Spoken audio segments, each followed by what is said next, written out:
Okay, we'll go ahead and get started again. Actually, we're going to go to number 5, which is the Housing Finance Corporation research.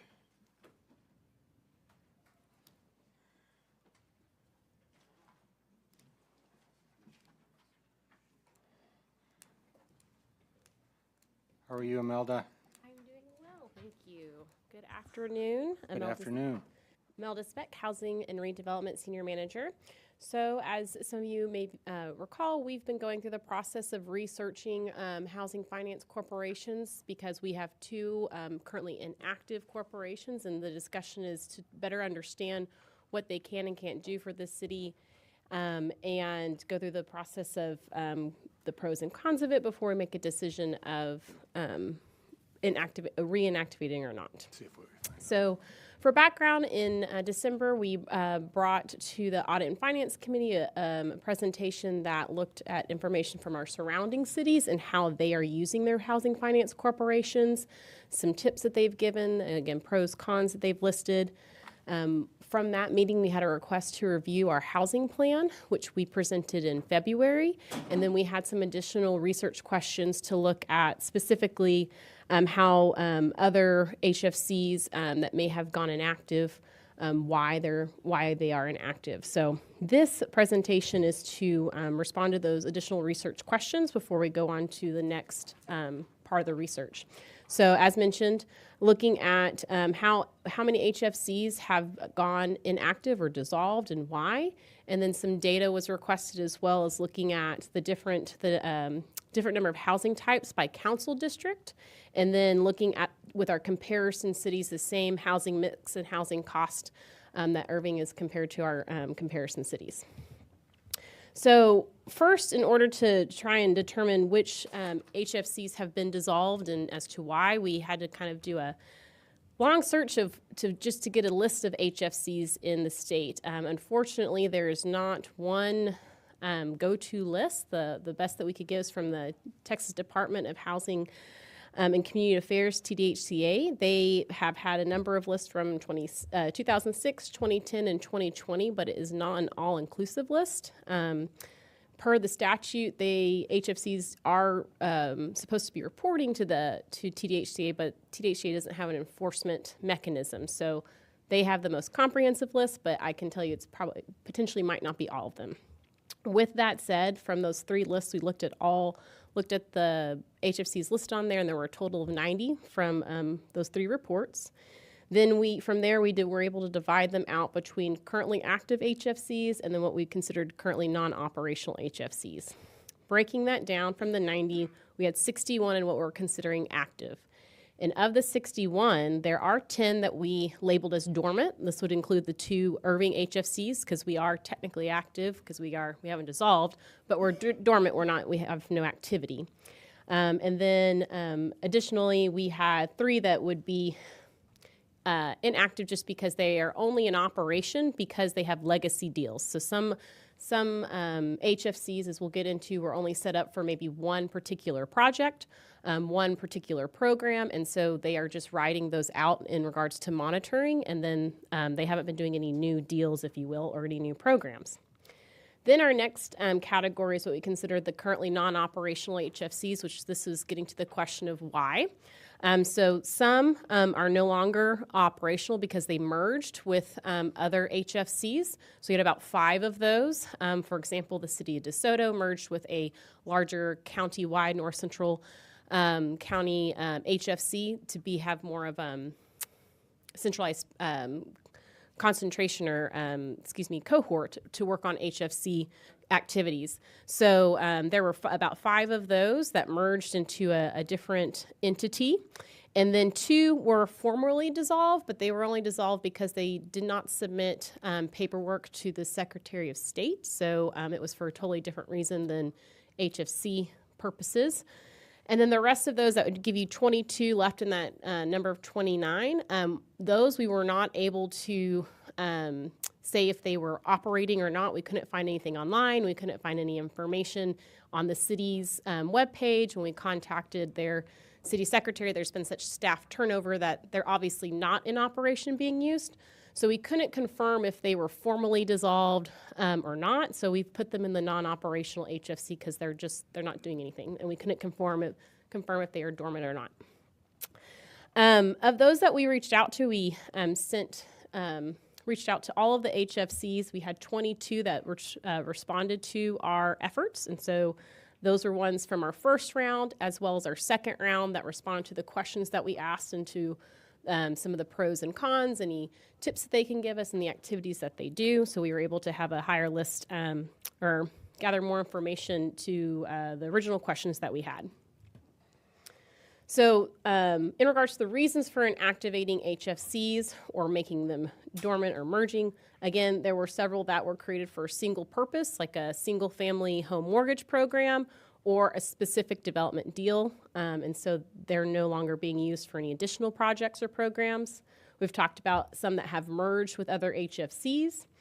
Then HFC oversight, the service area changed to a separate government entity. So such as the city or maybe the housing authority within that area created their own HFC. So an example of this is Dallas County. So Dallas County still has an HFC, but they aren't in operation because many of the surrounding cities started creating their own. So they just haven't been active because they have not seen the purpose of doing any projects within Dallas County since so many of the cities have created their own entity or mechanism. There was staff turnover and change. So as we noted, those 22 with the staff turnover and change, we don't know the status of those HFCs. Some moved to a PFC model, and no longer have an HFC or utilize it. We've mentioned the two that were dissolved by the Secretary of State for not filing their paperwork. And then ultimately just reduce need or demand. So when they were created, there was maybe a low multifamily or single family loan rates. We saw those especially during COVID, so being able to provide lower than market wasn't really something that they needed to do. And then some of the rural areas just didn't see the demand, so they didn't really continue since there wasn't demand after they were initially created. There are two examples, though, that we wanted to bring to light of active corporations that we considered with competing interests. So this is where there was competing interests between the HFC, and we'll talk about an example of a PFC, as we've seen some of the similar issues surrounding both of those entities, and then the city of jurisdiction. So one was a local city that disbanded their HFC board and then appointed the council as the board to manage the activities because they did not agree with the properties that were being removed from the tax roll. And so now the HFC is still active, and they're mainly right now just overseeing the legacy deals or any projects that were in the pipeline. And again, this is mainly in regards to the more familiar project type of those partnership agreements that would take a property off the tax roll.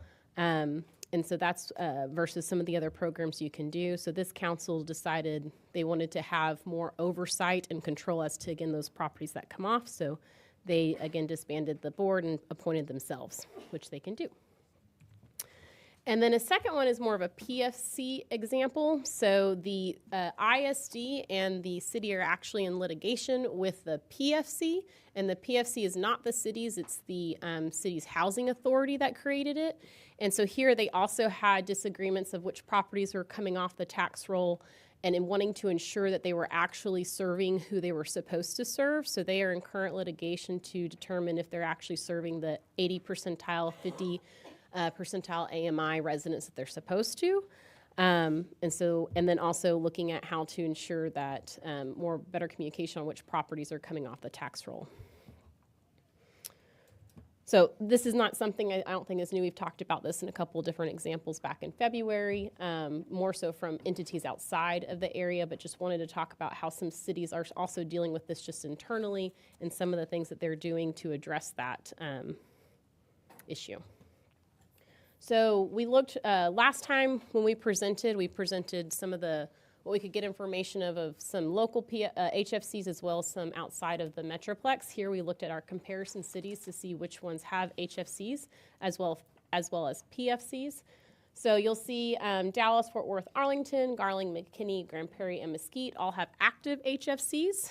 And then we did want to note that some cities have decided to use a PFC as that entity instead of an HFC. So here noted the city of Plano doesn't have one, but their housing authority does have a PFC. Dallas has both. Denton and Frisco both have PFCs.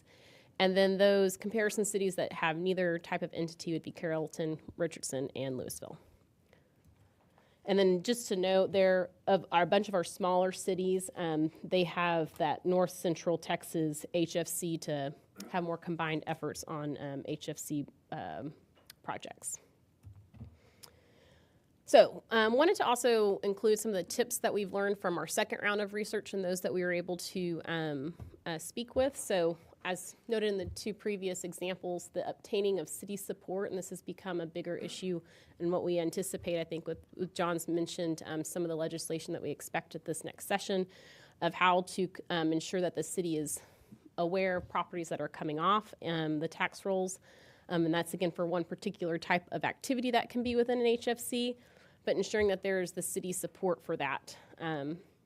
And then the target populations, HFCs are that mode to be able to help cities to help the most vulnerable, such as seniors or veterans. So this could be with a particular program that's set up and or the revenues that are generated could then help fund a particular program for these target populations.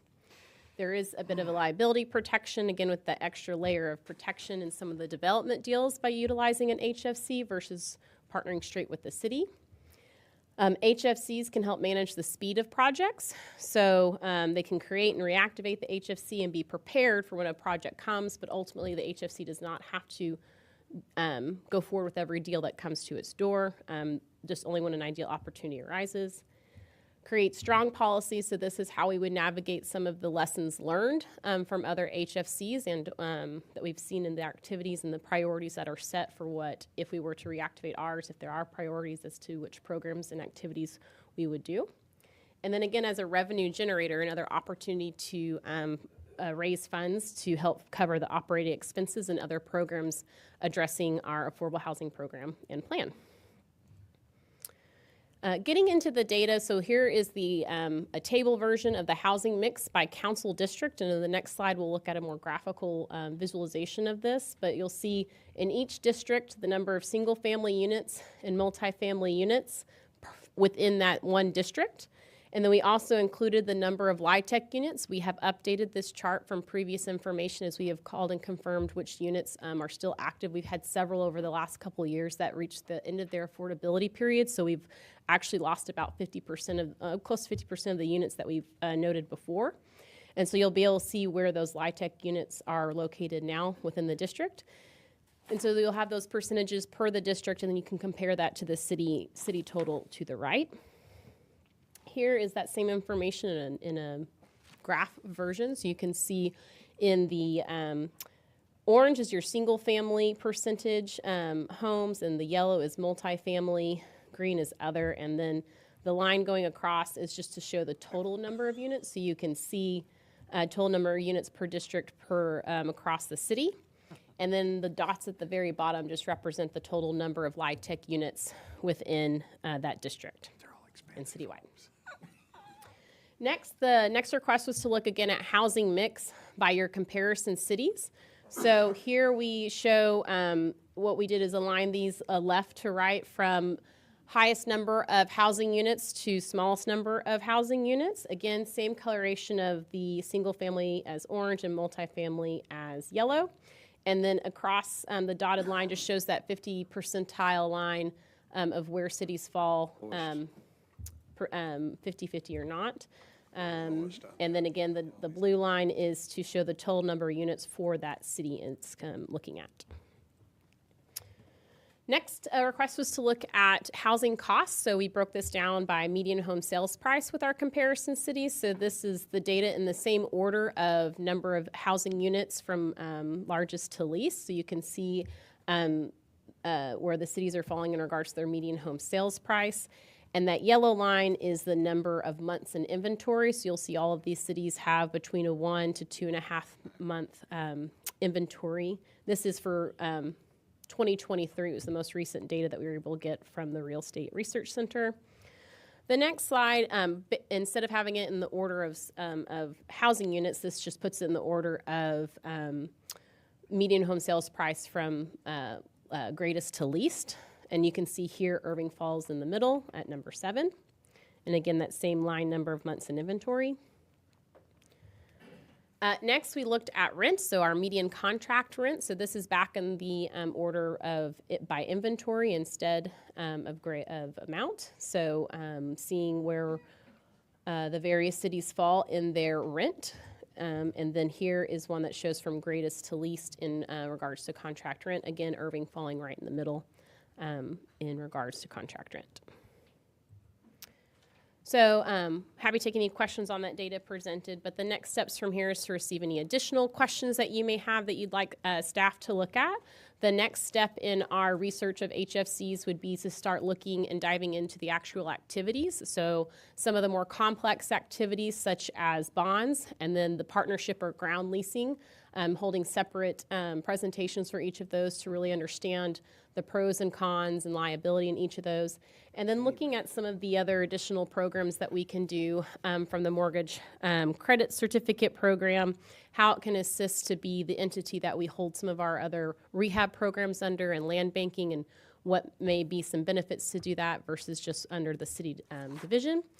And then after reviewing all of that information, coming back and making the decision if it is to reactivate or not. And then if so, going through these steps of structure and updating any of the necessary guiding documents. But we're still on the path of just trying to understand all of the activities and seeing what it can or cannot do for us in regards to implementing our housing plan. So, ready for any questions? John. Thank you, Mayor.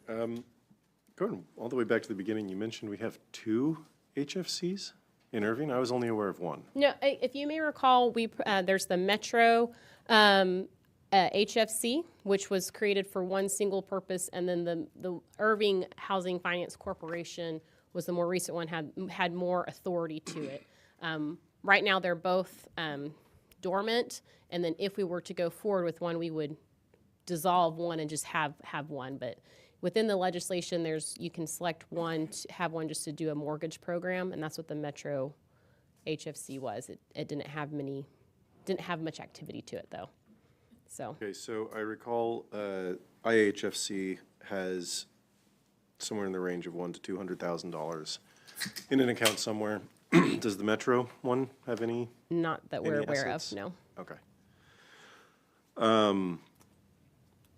Yeah, I think the one thing that I want to particularly not bring attention to, but focus on, if we are, well, first of all, now that I realize we have the 2, I think we should definitely roll up the Metro one. It doesn't seem to be doing anything. It seems to be just kind of a relic. Let's get rid of it.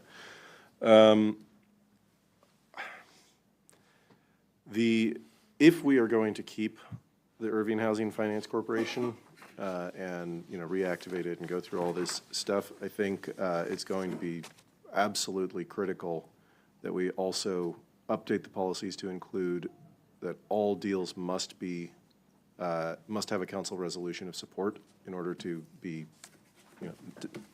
made, and that's whether we're the board or not. That's another separate question that I'm sure we'll have a long conversation about that as well. I'm somewhat ambivalent about whether we have one or not. I think if we are going to have one, I would prefer council to at least have a final say on any deals that they do. And I'm going to stop there before I say something that KO is going to get mad at me about.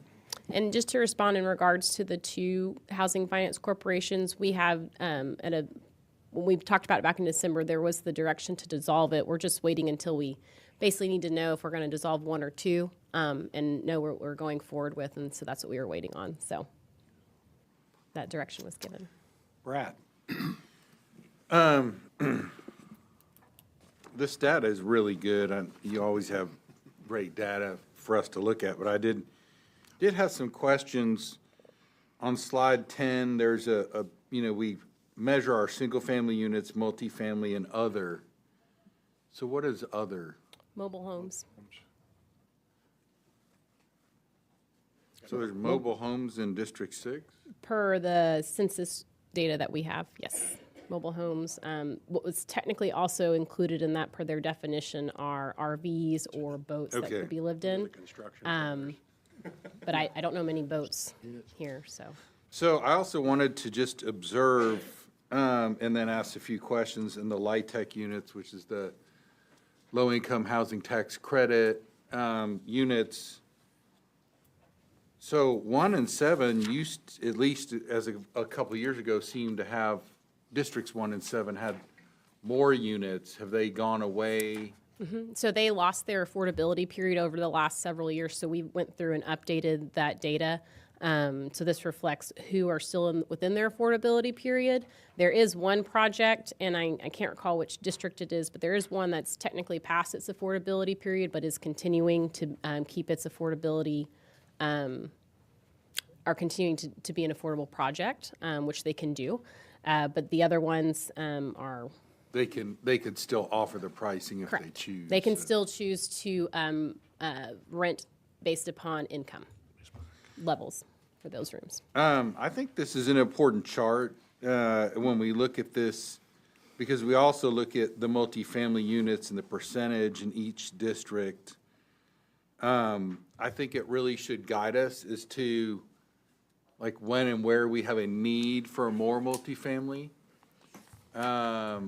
And because some of this is really aging stock as well, and so to me, it confirms my thought on if it's currently zoned multifamily, then maybe we replace, or, it depends on the quality too, but, I think that those numbers are pretty telling, and then District 3 has no tax credit units. And that's been the case for some time, and so that also ought to guide us too in some of our factors. I know you guys have created a kind of a good chart on how we rate what we think about these things, so I think that could guide us further. And then 2 slides later was really interesting to me because again, the mayor's mentioned this, it's kind of hard to get out of what you're already in. But I think for future development, if you look, we're like by far, you might compare Louisville, but Yeah. and/or Dallas, like we're 40% single family, 59% multifamily. Like that chart is pretty telling in the fact that I think for future development, and then you go back to the district chart too, we can look at what we think we need. Now, the affordable piece too, we need to keep that in mind, because I'm of an opinion we really need to have housing at all levels, but then also good quality housing too. And so that goes to the redevelopment piece, because we do have some aging stock, whether it's affordable or not, where I think the city could benefit from some new housing. But I do think, again, those numbers are hard to budge when we zone. As we say, it's permanent. And when we zone residential, to me, it especially becomes permanent. You see that from different neighborhoods. We may see some more tonight. And so it's something, in my opinion, that should be on our mind. The Housing Finance Corporation itself, I think we had tried to have our own a while ago, and we kind of abandoned it because it really wasn't working. And so, I have to be sold a little bit more on the benefit of that, of why we would do that. But I do think these are really, really helpful to me, and it's good information. I may want to talk more offline about kind of where we are in comparison to affordable housing units compared to some of these other cities. But it also strengthens my idea that going along with whatever housing finance corporation we work through or use, that we ought to be making sure when we're getting use of funds to actually build particularly single-family homes where they're needed, and making sure we're looking at the metric, because you can affect schools, parks, all the things we do if we're just concentrating multifamily in certain areas or LIHTC in certain areas. I don't think historically it's worked out well, and so, again, that's not easy necessarily to figure out the balance of everything, and as the mayor has said, we are where we are in some aspects, and I agree with that, but I think when we're asked to do things looking forward, we should be mindful of these things. So thank you. Kyle? Yeah. How long did it take you to put this presentation together? In regards to getting the data? Or, we started in the spring after the February, because we had the questions in February, so it took the past about 3 months just because of contacting the other organizations. This part of the data, we were able to work with our planning department because it came from the census and COG. But just in regards to getting feedback from the HFCs to trying to determine who was active or not, that was the biggest load. So I'd like to actually thank Ayanna Hill, our affordable housing coordinator, for doing all those calls and reach out to try and get it to a point where we could present to you. Here's my thought on this is, we got a lot of things going on in the city. They're really busy. I just think we get rid of the HFC, the Metro HFC, everything comes through council, and we just move forward that way. I think having to go through this process right now, in my opinion, with everything else that's coming down regarding stuff with homeless, the other things they're doing with the Heritage District, rehab, Finally Home, Habitat for Humanity. This is just something that I don't want to do just because we want to do it, because we're thinking about doing it. I think this is something that, for the benefit of staff and everybody involved, they've got so much going on. We've got so much going on. We just don't need that. Just add this to our plate. And so, well, yeah, there's some benefits to it. There's some pain points to it. If we ever did an HFC corporation, I want everything to run through the council, and not create some citizens deal. We've seen put together committees of citizens, and we've seen how that's worked.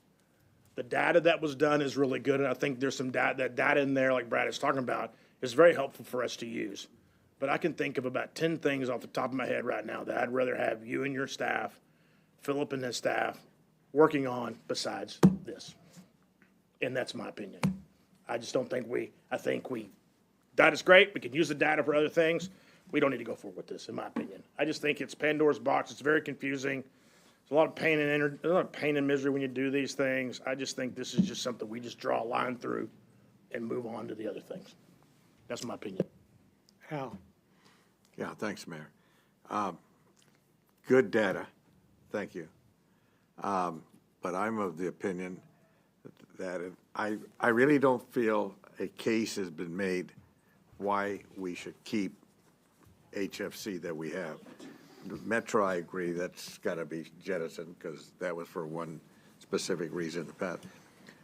But aside from that, we have a lot of other priorities that we're dealing with. And unless, Chris, you really think that this is a way for us to get, and forget just housing, but just the cost and all the rest of that we're going to have to deal with, and from the, I guess, the administrative burden that's going to be put upon. At this point, I just think we don't go forward. Now, I've got one caveat question. If we were to then completely, I guess, exit from both these entities, what's the options in the future if we decide whenever, 10 years when I'm not around, or somebody else, we're not around, somebody else decides as a council, yeah, that's something we need. What's the process to really put an HNC in place? Or once we let it go, it's over forever? If you dissolve it, we'd have to recreate it if it go No, I through the whole understand that. process of recreating it. So creating the board, the plan, the bylaws, creating an actual entity, going through the Secretary of State. Yeah. So I'm sorry? Keep it inactive. That's the other option, is what you're saying? Dissolve the one and keep it. Well, my opinion would be to just clean the slate. But if we think it's to our interest in the future, because we don't know what that may bring, to keep at least the existing HFC that is dormant, to keep it dormant, but not kill it. So I'm kind of there at this point. So I'm just giving you input, okay? Mark? I agree with Kyle that, and John too, that whatever, the decision should be made by council, and I'm not in favor of the HFC. Certainly, it's an abundance of multifamily, especially in District 5. But, as Brad was saying, if we're talking about replacing older stock with newer stock, then maybe there's a benefit there. So yeah, keeping it around is inactive is fine. Okay. My 2 cents, yeah, I think we get rid of the one, we'll just keep it inactive, and that way if we need it in the future, we can. But I agree with you, Kyle. We talked this morning about all these different things we're trying to do, and we've got staff working on, let's get our arms around that. And I do think, though, amazing data, because I like this when I start comparing these things, because, people always say it's too expensive to live in Irving.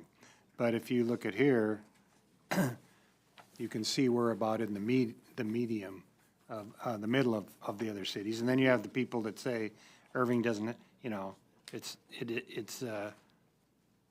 too cheap a place to live. And they can see that we're in the middle of that as well. So both sides of the argument can be addressed by some of this. But I also think that it's very telling, as Brad was saying, that we're at 40%. We're the lowest out of all this, and I don't think we can ever dig ourselves out of that hole of getting the single family back in. It's just basically Dallas, Louisville, and Irving that are under that 50%, and most of them are, 27, 35, 34, 23, 30, 28, 32, 30, 36, 25, and then you get us down here at 59%. That's telling. So I think we've got consensus on just putting it dormant and getting rid of the other and letting people move on with the other 10 things we've got you doing. All right. Thank you. Next, we'll go back up and deal with the sound ordinance. So, noise ordinance.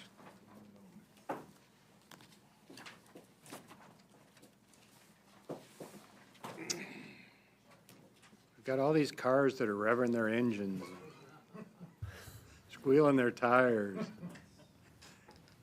They got 10 speakers in the back window blaring at us. Good afternoon, Council. Mr. Mayor, Shane Diller, your Code Enforcement Director. This presentation is a draft of the proposed noise ordinance amendments that staff's been working on. These amendments are brought at Council's request. They're in response to concerns that we have heard from the public. The draft you have before you and what I'll walk through here are drawn from a review of other cities' ordinances, through the review of the manufacturer's specifications of various types of equipment and machinery that we've looked at, and by field testing performed by code enforcement staff, both during the day and at night. It's developed in collaboration with the planning, inspections, city, attorney, and police departments. So what we're looking to accomplish here in this ordinance amendment that we're proposing is to first improve definitions. We want to be more specific about decibel level limits. We want to look at what's generated by the type of property, type of activity at that property, and then rely less on terms like reasonable and unreasonable, necessary and unnecessary that are currently throughout our noise ordinance. We are proposing to continue to retain the city property event exemptions. We're proposing to eliminate the exemptions that are fairly just blanket now for blowers and similar devices, and that's the language that's used in the code, and changes those terms to residential maintenance and the like. And then we're looking, we've got language in there to require generators, standby generators, which has been a a topic that first spurred this discussion to make sure that they're installed in line with permitting and manufacturing requirements and standards. And then we're adding specific language related to data centers and including data centers in one of the sound categories. So one of the reasons we're here is that our current noise ordinance has lots of language that prohibits unreasonably loud, disturbing, or unnecessary noise. Those are all subjective terms that make it hard for both the public trying to comply with the noise ordinance, but also for the police officers and code enforcement staff that enforce the noise ordinance to understand when something is violating the code or not. We also have blanket decibel levels that we've got in the code that limit potentially daytime sound to 60 decibels from 7 a.m. to 10 p.m. and nighttime sound from 10 p.m. to 7 a.m. to 50 decibels. And you'll see in a second why that's a little problematic. When you talk about decibel levels and noise, this chart gives you an illustration of what we're looking at. Our current standards would keep all activity and all noise down into the range of normal conversation and background music and average home noise in the 50 and 60 decibel ranges. And that's, it's difficult to enforce standards that are that black and white and that strict when you've got circumstances that are clearly a problem and a nuisance for neighbors and are violating that standard. But then you've got other situations that are not a problem and not a nuisance to anyone, but are also violating the standards. And we need to make sure that we land on something that can be applied fairly across the board. So what we're looking at in the proposal you have regarding general prohibitions is to create what we're calling noise districts based on the type of properties and type of activity at those properties that are in the area and the environments. And we'll walk through what those are here shortly.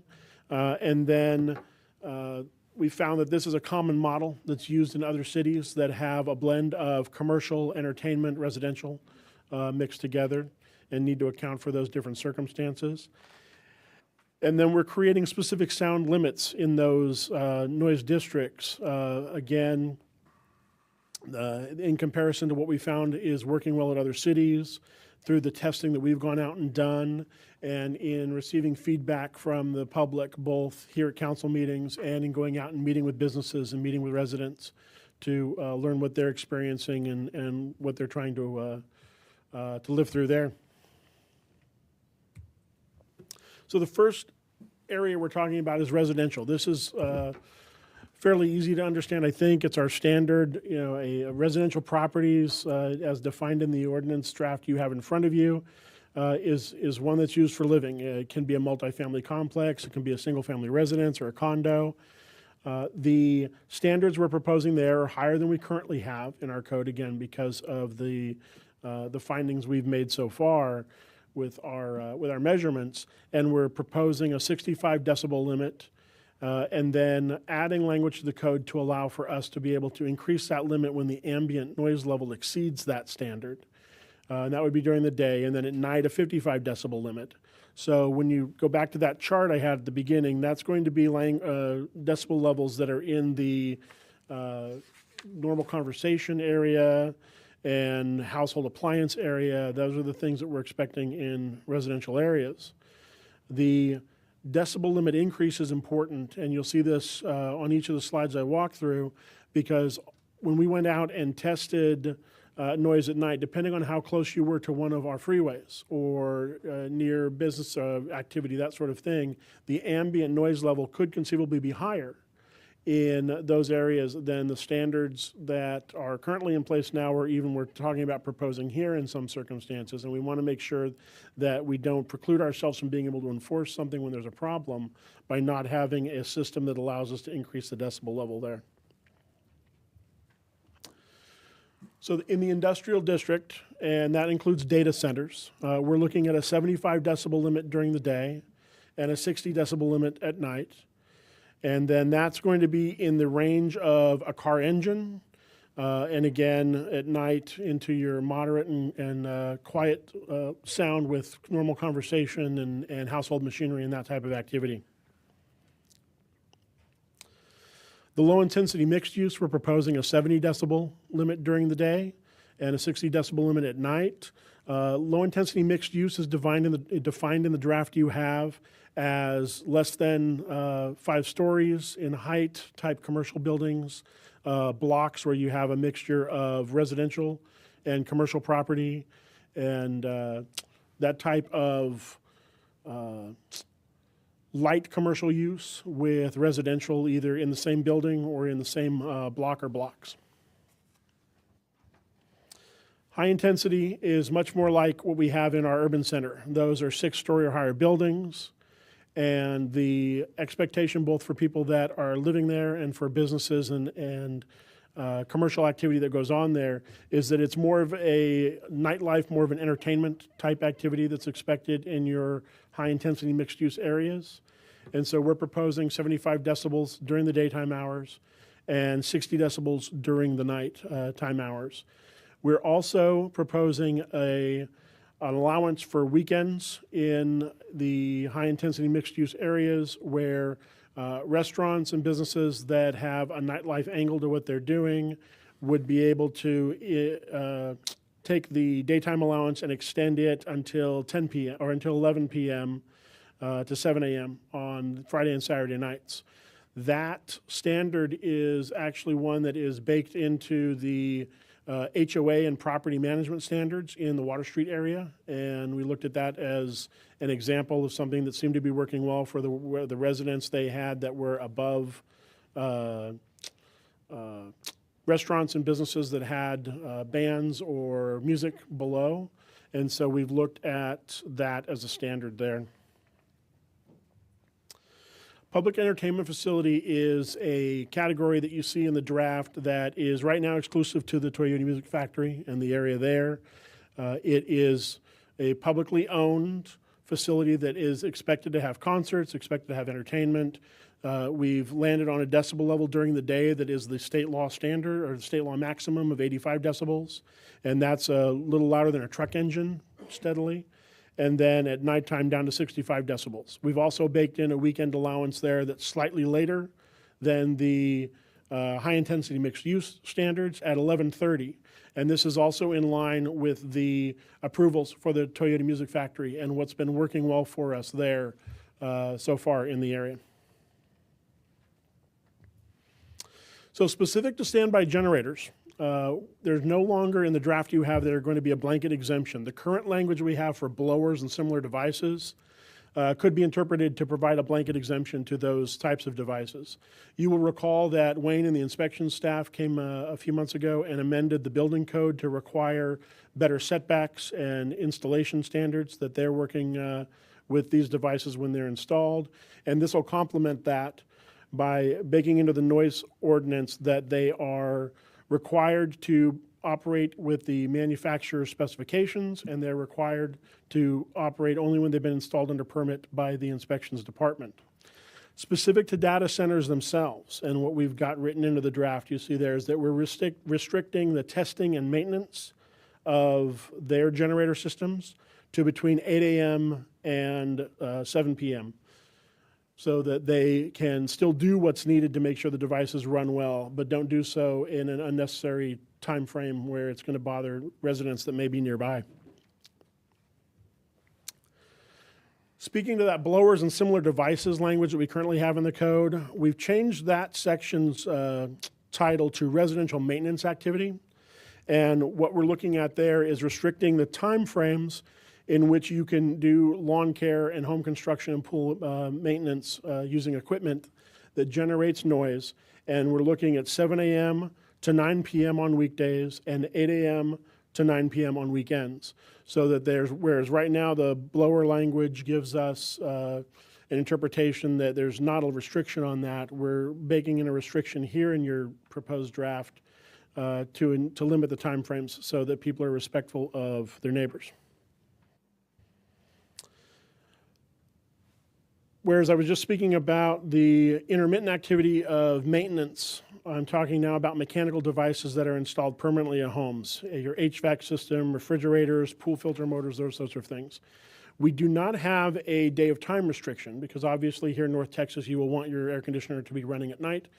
And so what we've done is instead make sure that the state law allowance of 85 decibels is imposed. And in looking at manufacturer specifications and how they run and some of the testing we've gone out and done, that's a generous limit for those devices, and make sure that people will be able to live in their homes and operate the devices as they do now without running afoul of new language that we would adopt to restrict that any further than needed.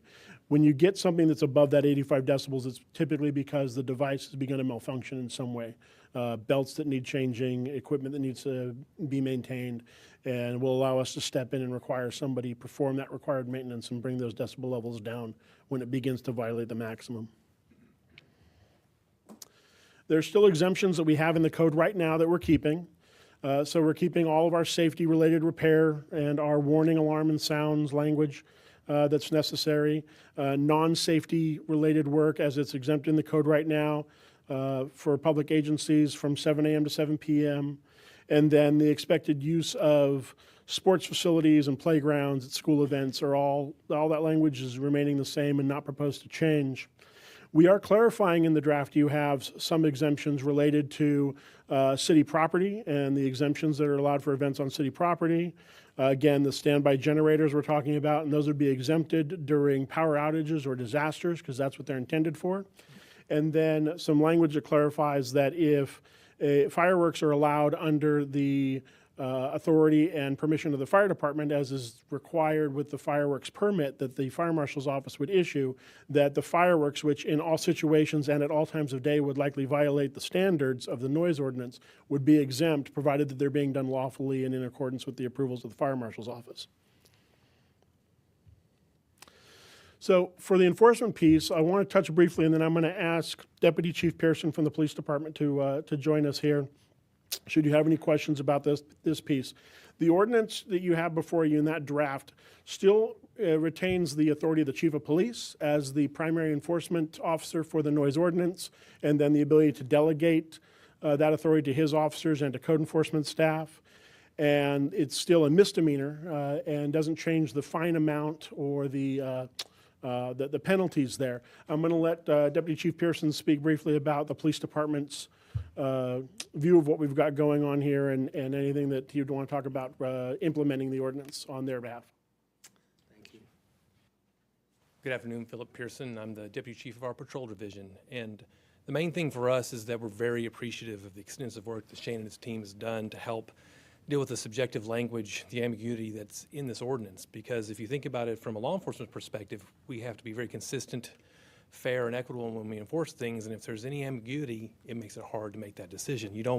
Each officer here is as much of an individual as any other person in the community. We have our personal preferences, we have our own personal histories with noises, and some folks see things differently. You have officers who don't have a problem with something because of how they have lived, and it puts them in conflict with resolutions. With what Shane's and his team has put together here, it makes it very definitive. An officer can go out and say, these are the rules, and we will enforce them, no matter where you live, as long as it's with these zones. And the great part about the zones is that there is so much going on in the city. It's changed a lot, as you all know. And it's not just a bedroom community, it's a diverse city with all sorts of things going on. And it's good that we're celebrating the fact that we can have concerts and we can have parties, but only in certain places. So the zone overlays are going to be helpful because with the software we have available in the computers in our cars, an officer can access quickly and see where that particular call is occurring and what are the rules for that particular part of town. So it takes away that particular part of subjectivity. And as far as getting the rest of the officers on board, there's a lot of officers in patrol, and there's 16 different briefing groups that occur each week. And so what Shane and his team would do would go with our police academy to produce a Police One assignment that we have on our online portal, so that each officer is assigned about a 10 to 15 minute presentation on the new rules so that they have them available and they could always review that assignment.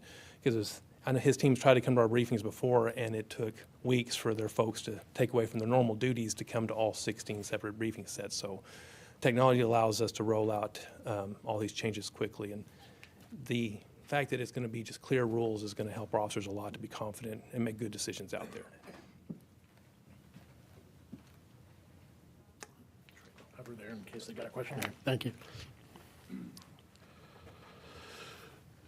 So the timeline for this, we're looking for feedback today on the decibel levels, the strategies we proposed, and if the council finds consensus today on what we proposed, or the changes that you might recommend today would be minor, we intend to bring this back for consideration for adoption at your next regular meeting on August 29th. With that, both myself and Deputy Chief Pearson are available for questions.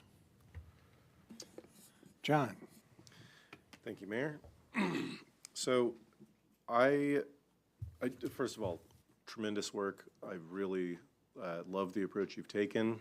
A lot of the questions that I had about this draft ordinance were answered just in the presentation preparing for this meeting, so that's tremendous. My suggestion with one of them would be for the low-intensity mixed use.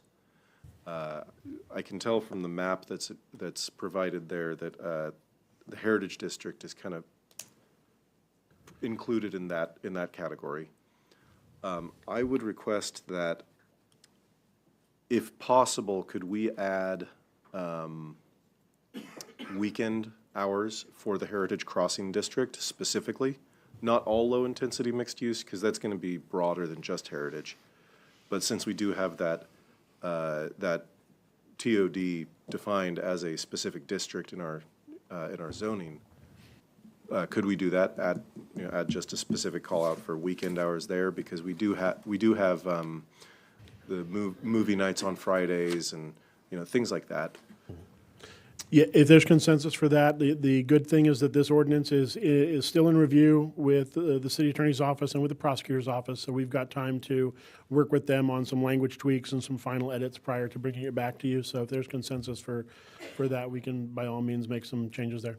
Yeah, and I mean, if I'm getting granular on that one, I would say even within HCD, just in the TMU, not the NMU. Because you got the TMU, which is kind of 2nd Street and Irving Boulevard, and that's where I'm really envisioning this would be helpful to have. But then you have the neighborhood mixed use, which is south of 3rd Street and south. I don't think that's where I would want to see this, like the extended weekend hours. But the other thing I wanted to ask about is with exceptions. You mentioned city-sponsored events. I imagine those are like our internal, like Parks and Rec and that sort of stuff, not necessarily an event, like a special event permit that someone would apply for? No, we don't have anything tied specifically to the special events permits. The language in the draft ordinance specifically talks to city properties and our events there. So if it's a city property where we're holding an event, that's where the exemptions apply. Okay. Something for the future, I think probably let's not bog down this iteration with this, but something for the future maybe would be adding a mechanism to the special events permit to allow them to get, maybe it would be council approval, I don't know, but get approval for an exemption to the sound ordinance, because I can imagine a lot of special events that we don't put on would benefit from the ability to pursue, case-by-case basis, permission to have some loud noises that may run afoul of the ordinance. But I don't want to bog down this iteration with that change, but just something for the future. Sure thing. Thank you. Thank you. Mark? Yeah, on that point, I think I brought up before that some restaurateurs in the urban center wanted that ability to be able to do that, and I think that's a good idea. I think New Year's Eve in particular. Yes. Did you have conversations with David Lamberti? Yeah, I met with him and some others down there, and most recently met with them and walked through the current strategies and standards that we've been talking about. One of the things that they felt was helpful was the hours that we're talking about here work well with what they're allowed to do on their property with the management rules. And the fireworks exemption accomplishes what they were discussing with me regarding New Year's Eve and fireworks, Chinese New Year and fireworks, those times when the fireworks events themselves may run, or the fireworks setting off may run later than even the nighttime exemptions that are baked into the high-density area. Okay, so this was sufficient for what he needs then? In my last conversation with him, he seemed pretty pleased. I was going to connect with him again after today's meeting and the others that I've spoken to down there to make sure that what comes out of this ordinance, anybody that has connected with us regarding noise, understands where the ordinance is. So there's a number of residents, there's some businesses that are all interested in this, and we're going to go back to them between now and the next meeting and make sure they know where we're landing on a final draft. Okay. And then the standby power generators, can you remind me what the permitting process is as far as like evaluating the noise level of them? So the permitting process, and Wayne can either wave at me or run up here and join me if I get off track here, but it addresses, there's some setbacks that are required. So there's a 5-foot current setback that's required, which is greater than the current or the previous setback that was required. And the generators all have to operate in regards to the manufacturer's specifications, which would be lower than the 85 decibel limit that we have baked into the maximum that we have for those types of devices. And so if they're testing, the decibels won't violate our standard, and the way they're installed, they have to make sure that they're meeting that manufacturer specifications, and then inspections signs off on both the location and the manufacturer specifications to ensure that they're less of a nuisance to any neighbors when they run. So the manufacturer specifications are lower than the 85 decibels? In many circumstances, they are. Not in all of them, but in many circumstances they are. And then when you have it set back 5 feet off of a property, the sound begins to fall. And as we've gone out and measured both HVAC systems and standby generators as they run, we haven't found that any of them have been violating the 85 decibels at the property line when we've been testing them. Wayne, do you want to chime in on? Okay, yeah, so they're still subject to the 85 decibel maximum, regardless of what the manufacturer's specifications are. Yes, they're included in the home mechanical devices section that has not a time limit necessarily, except for in an emergency, but it does have an 85 decibel standard to it. Yeah, I would submit 5 feet when you're talking about really loud noises isn't a whole lot, very much distance at all, but. Okay.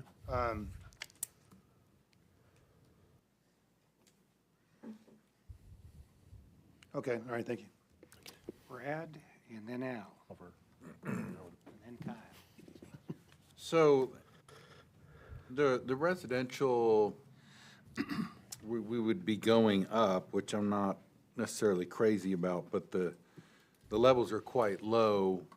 So you still wouldn't be able to have like a loud overnight party after those hours. It would still be in violation. No, that would still be in violation. And the standard we landed on there was based on our going out in the middle of the night and testing the ambient noise levels in our neighborhoods.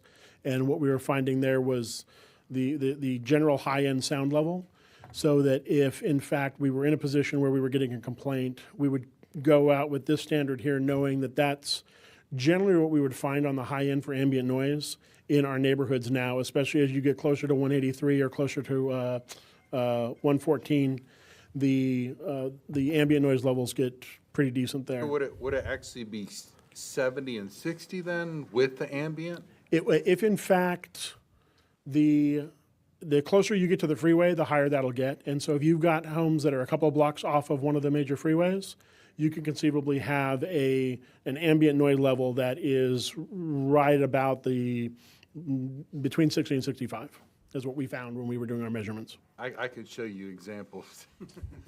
Off 114, some of those neighborhoods, because I was looking at that data center up there, and the ambient noise from the freeway is louder than anything. Yes, yeah, we found that as well. So generators, I would want to keep an eye on those because we've had some complaints about those in the past, and people are running them at all hours. That's not good. And then my last question was, is there a restriction, because this was definitely an issue, on data centers that are in close proximity to a residential area? Shouldn't they have to comply with the residential standard if their noise is going to bleed over? The one situation we have where we were able to find two actually data centers that were within several hundred feet of residences, we went out and measured and found that the decibel levels at both our QTS data center that we measured at night and then one near Webb Chapel and 635 in Dallas that we went and measured, both came in the low 60s, even at night. And so now granted, at that time, generators weren't, it was the standard air conditioning systems and cooling systems and various things that what we found visiting these places were engineered fairly well to try to minimize noise impact. The generators themselves, when they run, are likely going to be higher than that, but they're going to have to run only during the day unless there's a power emergency, according to the standard here. So we feel fairly comfortable that the standard we've got there is going to work for, especially right now for our QTS situation with the neighbors, should work well for that. And then, of course, to your point about examining these things and seeing how they go and watching them, yeah, by all means, anytime we implement something new, we watch it, we see how it's implemented, how it works well. We're going to get feedback from the patrol officers on the street that are regularly responding to these things. And if we feel like there's a part of this that needs to be tweaked, hopefully we'll be the first ones back to say, hey, we're running into a glitch here, we want to make an amendment. Yeah, because my fact-finding mission to QTS was the noise really goes across to the office building. Mm-hmm. And once you're over in that parking lot, you really can't hear a whole lot. The neighborhood, the noise from the freeway is the most significant thing, along with the lights on the commercial building that's not a data center. Yeah, it's we just found an that too. office. So would this apply to lights too? Some of those lights can be quite loud. It would apply to anything making a noise, yeah. The lights would be baked into the noise standard. If they've got some sort of low sodium phosphorus light that is, that hums really loudly and that sort of thing, that would apply. Yeah, because the LEDs don't seem to make a sound No. like that, so. Okay, thank you. Hal and then Kyle. Shane, Sir, excellent job. thank you. Couple of questions, and then you're going to be familiar with what I'm going to be aiming towards, which is the Star Ring up Yes. in the Valley Ranch area. I noticed that one of the areas that we're talking for exemptions will be playgrounds, school events, athletics, and things of that sort. That could be school, athletics, it could be all one because of what some of the trainings up there. So I just put that out there for something to be aware that that may fall within that exemption. The other is that in that location, it also has a situation where they have very bright security lights, probably at higher levels of lumen that they should. And it's shining right into the homes that are, I'd say, within, 50, maybe 30 meters, 40 meters. You've been there, so you know what Yes. I'm talking about. Into their bedrooms and their, right back in because it's at a high level. And so I kind of wanted to put that out there because you and I have talked about it. I know the mayor is familiar with that. And Mayor, if I might, we have a resident that's here that's been patiently waiting. May we call her up to make a comment on this time? You want me to comment? Right there at that. I'm not prepared. That's all right. Just tell them what you're living with. Okay, so. I first filed Give them your name. Tyler and McKay, I live at 10102 Norman Court, Thank you. right behind the Stars. So I bought my house, 2007. The rink was there, but there's a big dehumidification unit that was installed several years later. Since then, it's just gotten louder and louder. All the neighbors that are on that backside, there's like 4 or 5 of us. It drives us crazy. I think it's 5, 6 years ago, I filed an official complaint with the police department. Got that little record right here. Worked with the city prosecutor's office. Nothing was resolved. Finally, year and a half ago, I started this crusade back up. Spoke in February, I think, had a presentation. The decibels are just really, I can't enjoy my backyard. And if you're raising that decibel level now, that doesn't help me. Right now, I love to be outside, and I can't. So you can come to my backyard, we can have a party. If you compare my backyard to normal neighborhoods, it's not acceptable. And I think that the decibel, what you use as a standard should be normal backyard decibels versus an increase. Not a 70 decibel, it should be, if regular backyards are 42, maybe you allow it up 5 decibels. That should be it. It shouldn't be 80, 70 decibels. And then again, the lights that shine into my bedroom. It's terrible. Great, thank So, you. thank you. Well, Shane, you know what we're talking about, so. Certainly. You may have a comment or two, but this time, thank you, Mayor. Okay, Kyle? Luis? So are you guys looking at vibrations in any way? The vibrations language has changed only slightly. What currently is included in the code are 2 sections that address vibrations.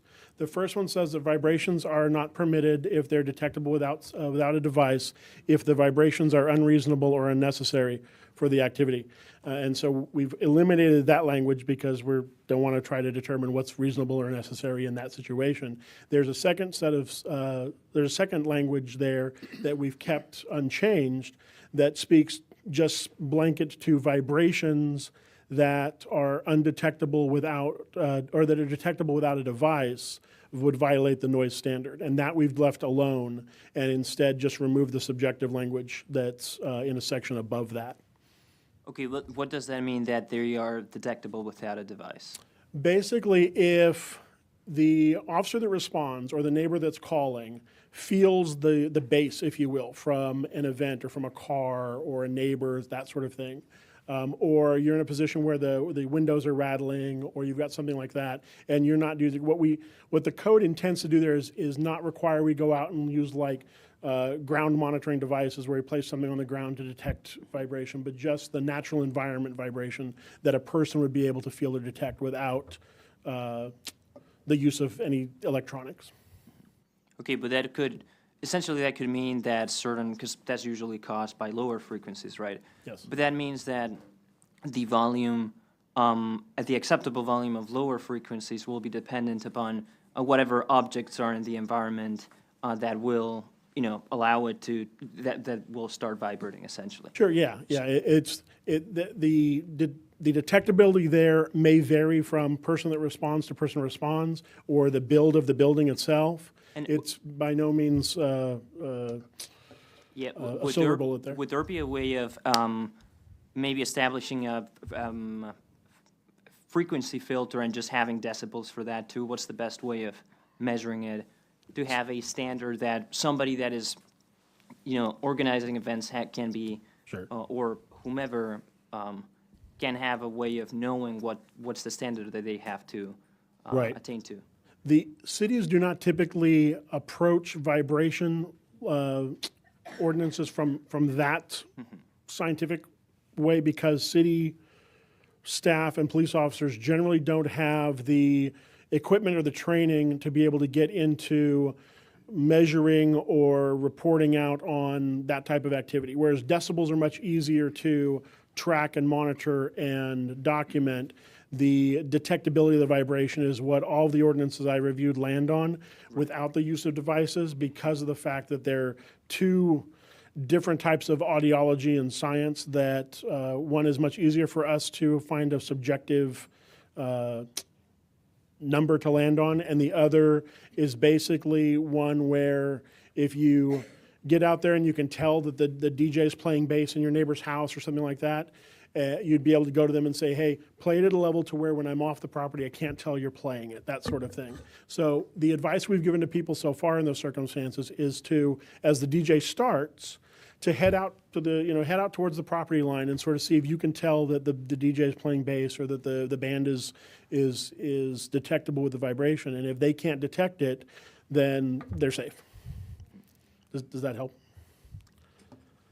Yeah, somewhat, I guess, but it's still the same situation where we might have issues enforcing it because it's a subjective matter. So Yeah, the vibration is going to be harder to enforce than the decibel levels will, for certain. But I feel like the language we have is common enough in use and probably our best tool for what we can propose today. yeah, got it. That's fine. Okay. John, I agree on the downtown area. One of the things is we're starting to see more and more activity at the Main Stage 222. They had the Columbia Festival there not that long ago, and they're doing outside events. And so I would like, for that's what we wanted when we leased that to them, was them to start doing outside events and be involved of bringing people down into that area. So I would want to make sure that we don't prevent that area from being able to have some type of an activity. It's about a block or so off a couple blocks off of the other side and stuff. I know back in my old days when I used to sit on the architecture review control at Valley Ranch, one of the things is when an office building was put in, there was a code that it could only spill so much light candle power over the edge of the property line. Sure. And so I don't know if that's something that, and it was kind of set up similar to what the city had. So I'm assuming maybe this is 25 years ago, but because that was one of the problems we ran into when you had residential right next to commercial, and the backyards were backing up into it. So I don't know if that was something we still had the availability to maybe help her with the lights at least. That's something we could bring, we could amend the lighting standards and bring a standard. We don't have a standard for that currently. I too was told at one point we did. At one point, it was apparently edited or removed from the code. The current standards we have regarding lighting are for commercial parking lot construction, and lighting standards for those both, so that there's a balance between making sure they're lit safely but not in excess. We don't have anything that requires, say, shielding from one residence to another or shielding from a commercial property to a residence. I've seen those written where you have foot candle limits and shielding from light source, that sort of thing. So that's certainly an area, and we've actually, on a list of ordinances we've run into issues with, that's one that we've got on a list of things that could be looked at. And again, not to put more things on your plate, but I think as we continue to see residential built in commercial areas and existing commercial expanding, if we can prevent the light from shining in people's backyards or side yards by doing something like that, that's probably appropriate as well. All right. John. I'd just like to add my voice to that one as well. I would love to see that come back, because I've definitely had residents complain about that issue before. And, I offered to get them in touch with, city staff, and they're like, nope, I've already talked to them. Like, we're working through it. So it's definitely an area where we could do better. Gotcha. So looking forward to seeing that at some point in the future. Sure. Okay. Thank you, sir. Thank you. Chris, you're up.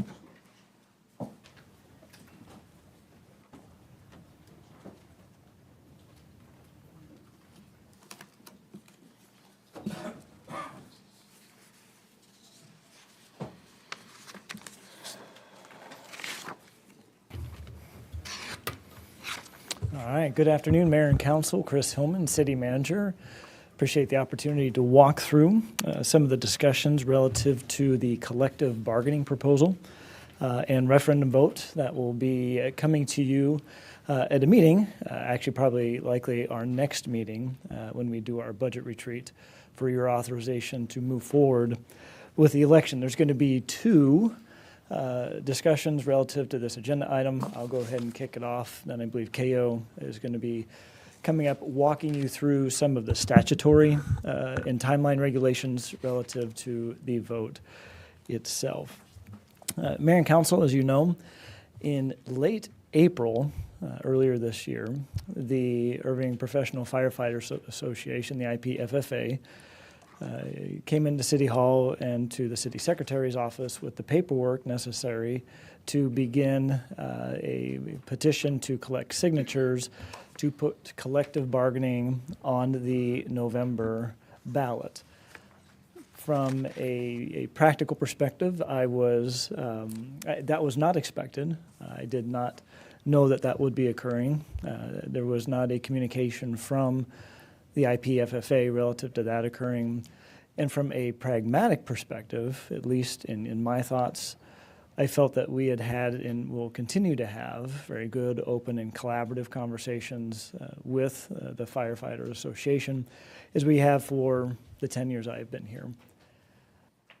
As the association was going through the process of collecting signatures, a lot of that was during the early voting process. A number of residents who were asked to sign that petition came up to me and was asking a little bit about it.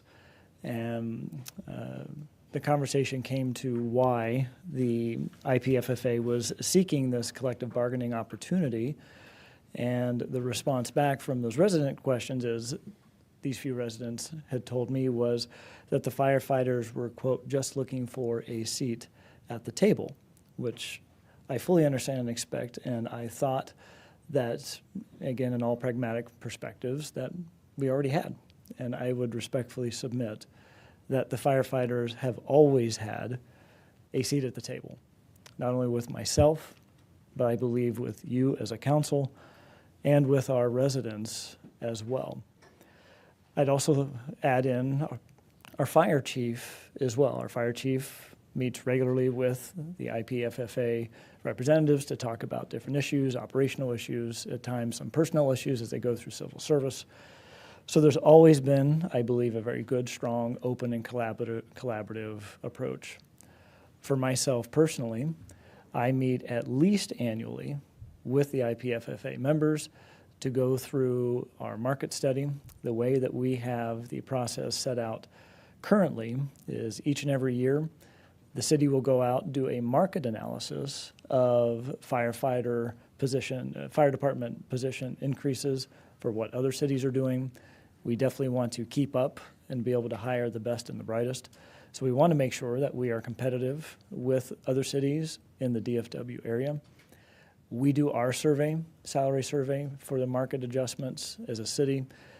The IPFFA does theirs. We then sit down, we meet together, we review our findings, we review their findings, we make sure everybody's on the same page, and we have a very good and collaborative approach with that. And not only do we talk about the specific market pay that will need to be adjusted, we talk about other issues as well. A lot of issues have come up during these meetings and many other meetings that I've held with them throughout the year. At times, the IPFFA will look to make changes to the comparison cities. The city has been very open to that. They are very selective with what cities they would like us to be looking at given the changing market conditions. And so we make adjustments as needed relative to those cities. Other benefit discussions have come into play as well relative to retiree health care. As you know, that we've made adjustments to other benefits, other issues, and we talk through those, and we have a very good, I believe, again, open and collaborative process.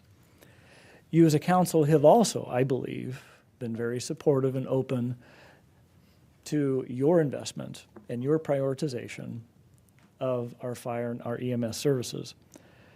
Just in enhancements since fiscal year 17, you as a council have prioritized and authorized upwards of $300 million in enhancements and improvements to your fire services. That's not just your annual operating expenses. These are enhancements and additions to our fire services. And that's $300 million. Resident support is also very strong. In our recent bond election, our residents approved very strongly. In fact, I believe it was the highest approval rating of any of the 12 referendum points for our bond election. Our residents approved $75 million in fire-specific capital projects. So again, I believe that they do have a seat at the table, and we have been addressing those issues in the years that have gone by, and I would look forward to continuing that process in the years ahead. The most important question that we need to ask relative to our fire and our EMS services is, are our residents safe? That is why our fire services and our EMS services exist, to make sure our residents are safe. The department doesn't exist to benefit the city. The department doesn't exist to benefit the city manager's office or even the council. It doesn't benefit, it's not there to benefit the firefighters themselves. The singular reason our fire department exists is to serve our residents and to make sure they are safe. Are our residents safe? Very much so. Based upon the investment that the city has made, but I think most importantly, due to the very hard and incredible work that our firefighters go out there and do each and every day, through their passion, through their commitment, we have extraordinary fire and EMS services. I am very proud of our fire and our EMS services. And I know you as a council, you shared with me, and I've heard you share with the public. All of you are very proud as well of our fire and our EMS services. They not only handle all situations very professionally, they handle them with empathy and with compassion. And they make sure that when our residents are in very significant and dire need, when they are in a situation in their life where they need emergency assistance, that they are there to help take care of our residents. And I thank them for the outstanding job that they are doing. And you can see some of the results of that investment and that work. We have, our fire department has, and as a city, we have achieved our ISO 1 rating, which is the ISO 1 Public Protection Classification rating. That is the highest achievable. The fire department was also the first in the state to complete and be awarded the Best Practices Recognition accreditation. And just in fiscal year 23 alone, our last fiscal year, this is what our fire department was able to do. They were able to save $1.5 billion in property loss. They responded to over 26,000 medical and EMS calls. And they conducted over 360 fire safety classes. Again, this is the reason why we have our fire and our EMS services, to make sure that our residents and their property and their loved ones are protected and safe. Just some context, if I may, relative to property taxes and the funding for not only fire but our public safety. Here next week, you're going to be receiving the proposed budget for fiscal year 25. In that budget, we are anticipating from property tax revenue coming into the general fund for our maintenance and operations. And Mayor and Council, as you know, our property tax rate is broken into our M&O components and our debt service and our INS component. On the M&O side, once those dollars are filtered through what would go to the TIF districts, as we talked about earlier this morning, or with what they may go to economic development incentives, the net dollar amount that goes into the general fund to pay for the operations of the city, the general operations for fire, police, parks, rec, you name it, is $146.5 million. However, what you're going to see proposed for fiscal year 25 is when you combine all public safety for police and fire, our expenses just for police and fire are $162.7 million. So for every dime of property tax that all of our residents and all of our businesses pay, that includes real property, that includes business personal property, every dime of property tax doesn't pay for our costs for police and fire. In fact, we are short $16.3 million. The fire department proposed budget for next year is going to be $71 million. Police, it's going to be $91 million.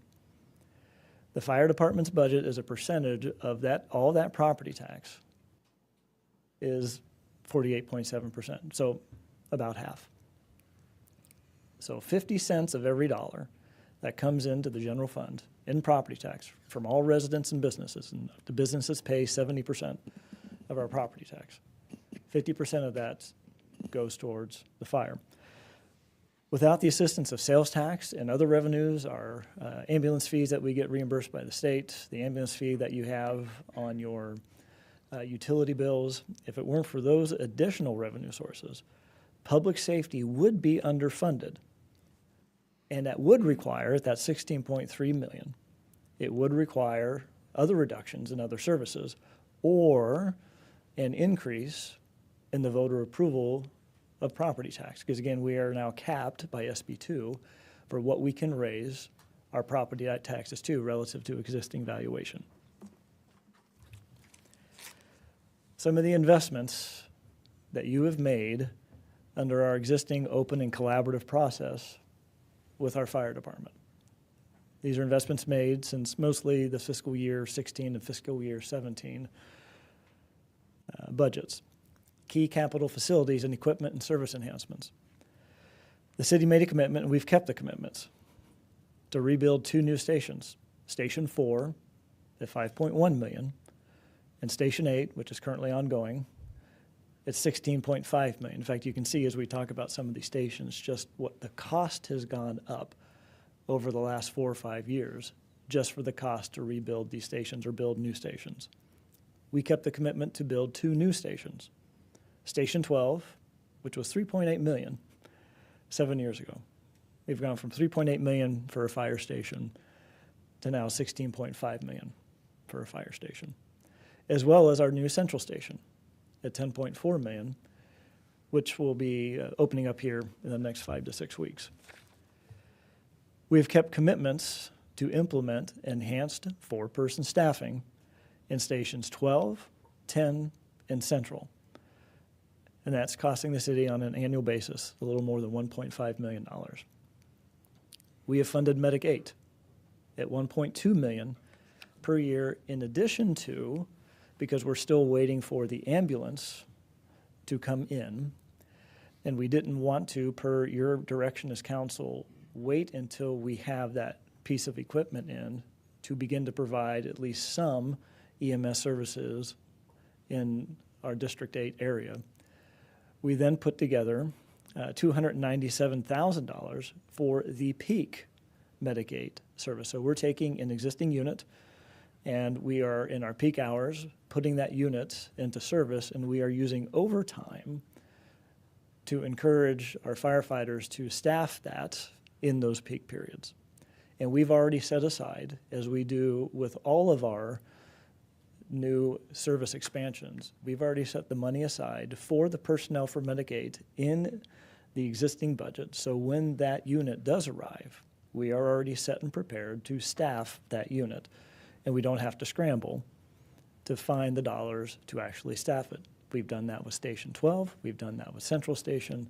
We've done it each and every time we've added these new service expansions,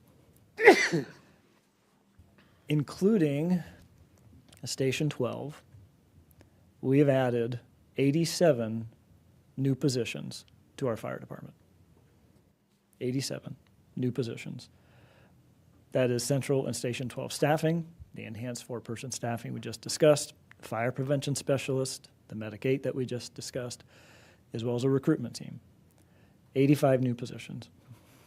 87, I apologize. We've also invested $45 million in new fire and EMS equipment. Much of that we've had to advance fund because the time frames to be able to secure and realize and have delivered those units is now extending into 24, 36, sometimes even 40 or 48 months. We are years away from receiving these units. However, we have made a commitment as a city, based upon the schedules, the replacement schedules that we have as a city, we've made a commitment to maintain those replacement schedules. So we are advance funding those units to ensure that we get those units in the time frames that the market is requiring, and to ensure that we don't miss or skip important replacement schedules that we've already identified. For years, about 10, 12 years ago, the city did not maintain its replacement schedules, and we fell significantly behind replacing all of our equipment. We have not done that in years, and we are continuing to invest that. That is requiring the use of fund balance. That is requiring the use of bonds. I really appreciate Brett and his team, and working with the fire chief and his team, working to ensure that we find those creative solutions to get in line and to have the money, because we cannot sign these contracts. We cannot order these units unless we have the money in place. And so we are using our reserves to ensure that that equipment is going to be paid for and gets in line. On an operational side, if you were to add up our parks, aquatics, our recreation, our library, our traffic and transportation, and add $9 million more to that, that equals the annual spend for our fire department. What I want to emphasize here is you as a council, and with the good work of our fire chief, and again, the great work of our firefighters, we have invested significantly into the resources and personnel of our fire department to where we have one of these most well-funded and professional and successful fire departments in the state.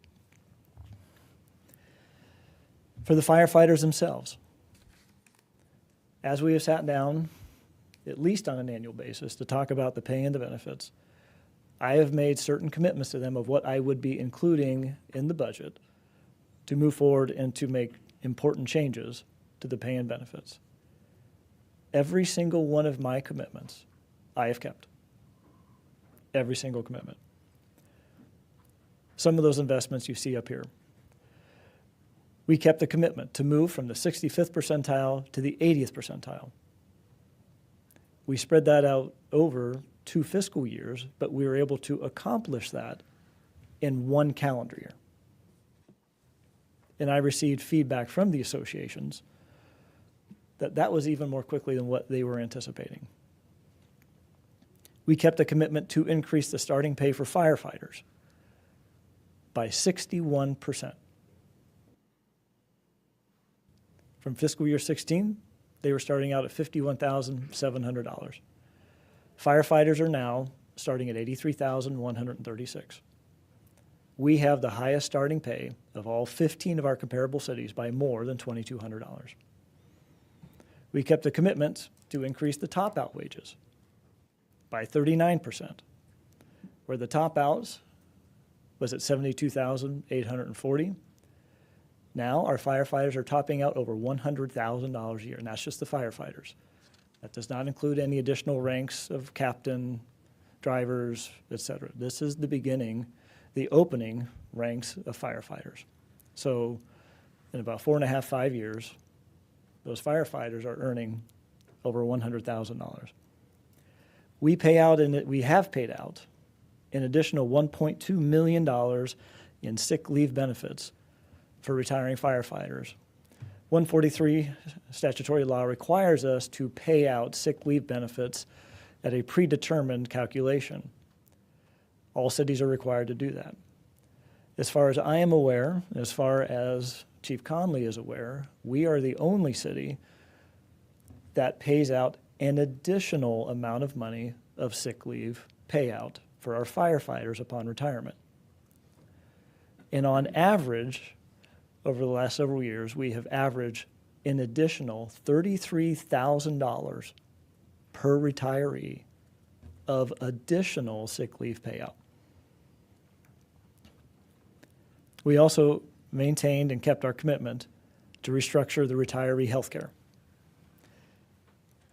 Other cities were absorbing more of those retiree health care costs in that interim period before a retiree would be able to go on to Medicare. We restructured that. We came up with the rule of 90. We implemented that over a 2 fiscal year period. We are now very competitive with retiree health care benefits based upon other cities. Again, another commitment made and another commitment met. Mayor and Council, for the next few minutes, what I want to do is walk you through what I believe is a very good example of how we as a city and how we as management have worked with the firefighters to solve a significant challenge that was facing us. In addition to working with them on all these other issues we just went through, a very challenging issue came up several years ago relative to the firefighter pension. As you know, we have 3 different pension systems in our city. Many of you were here when we went through and made these changes.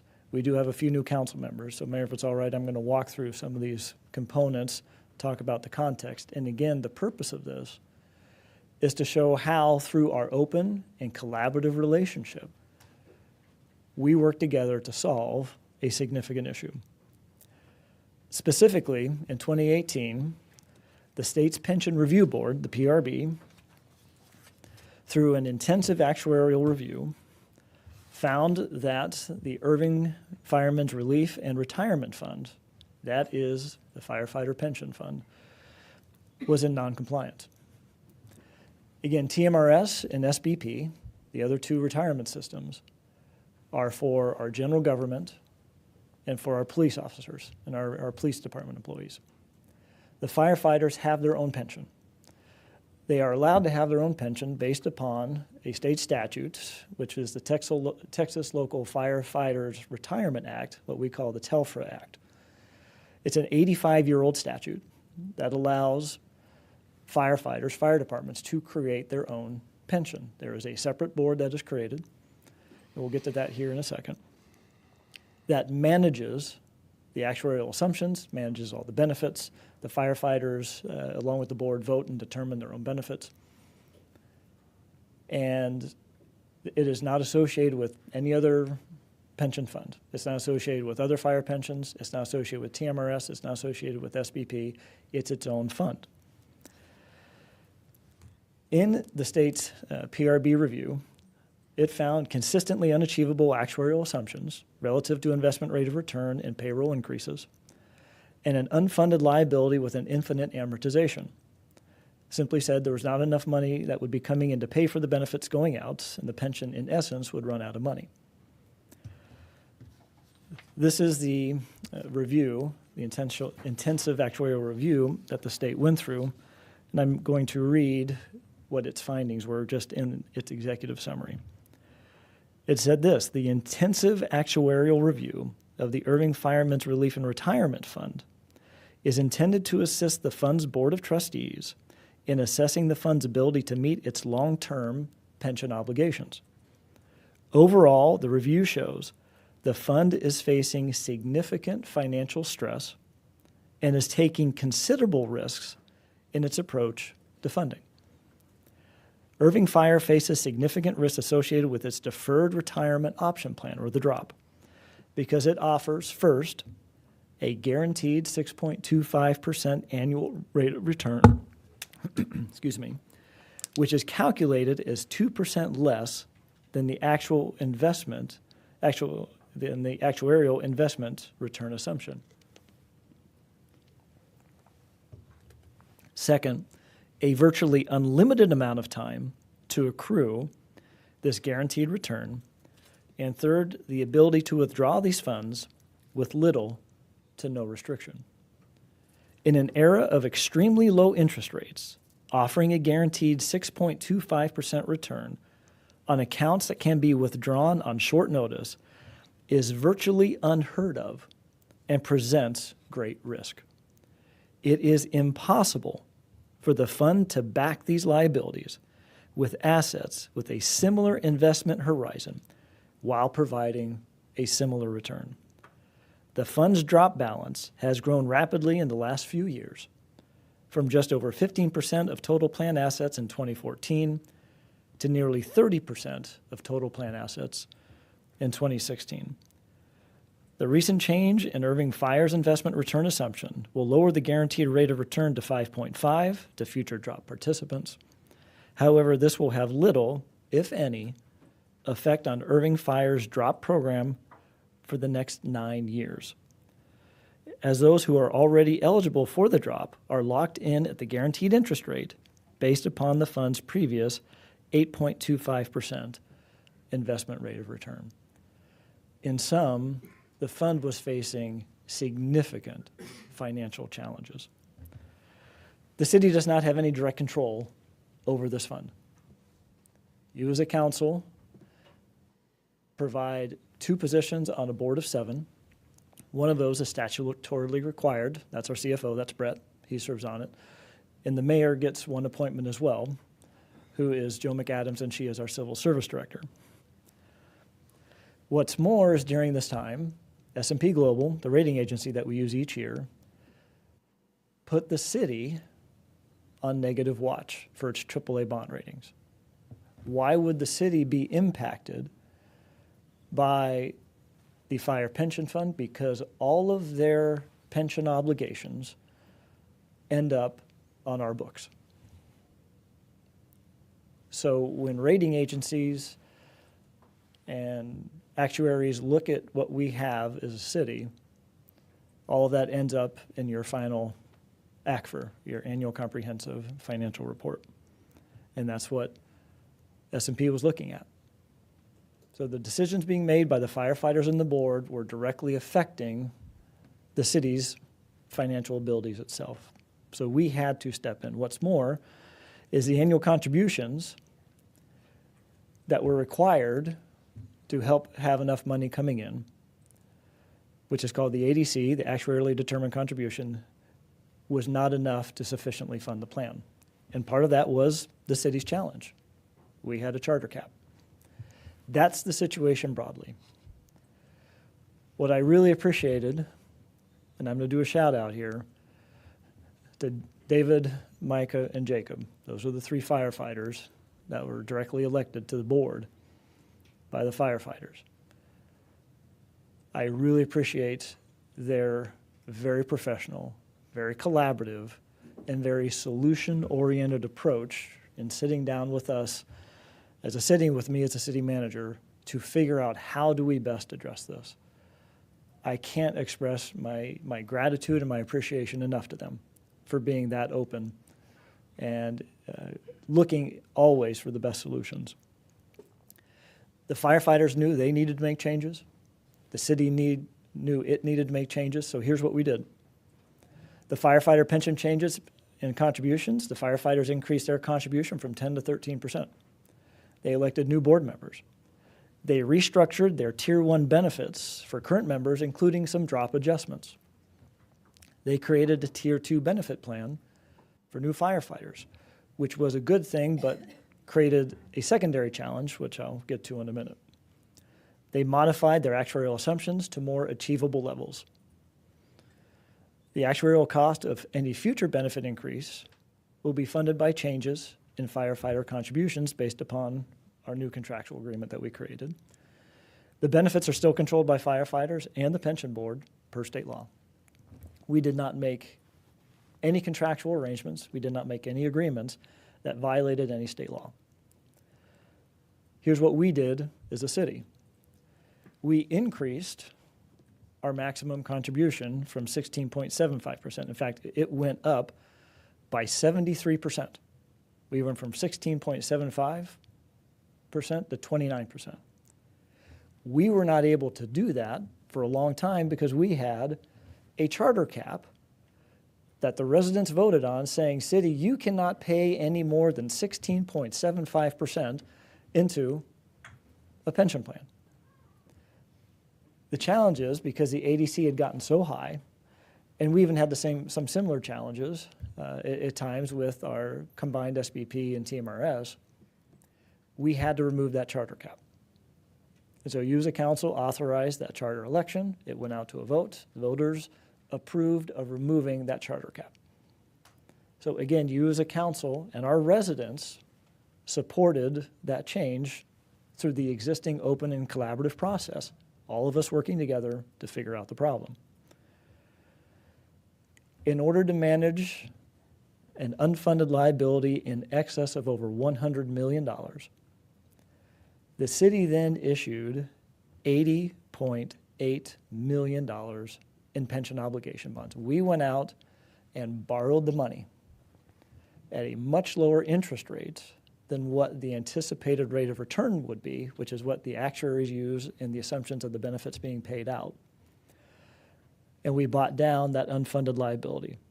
The total cost of that over the next 30 years is going to be $128 million, including principal and interest.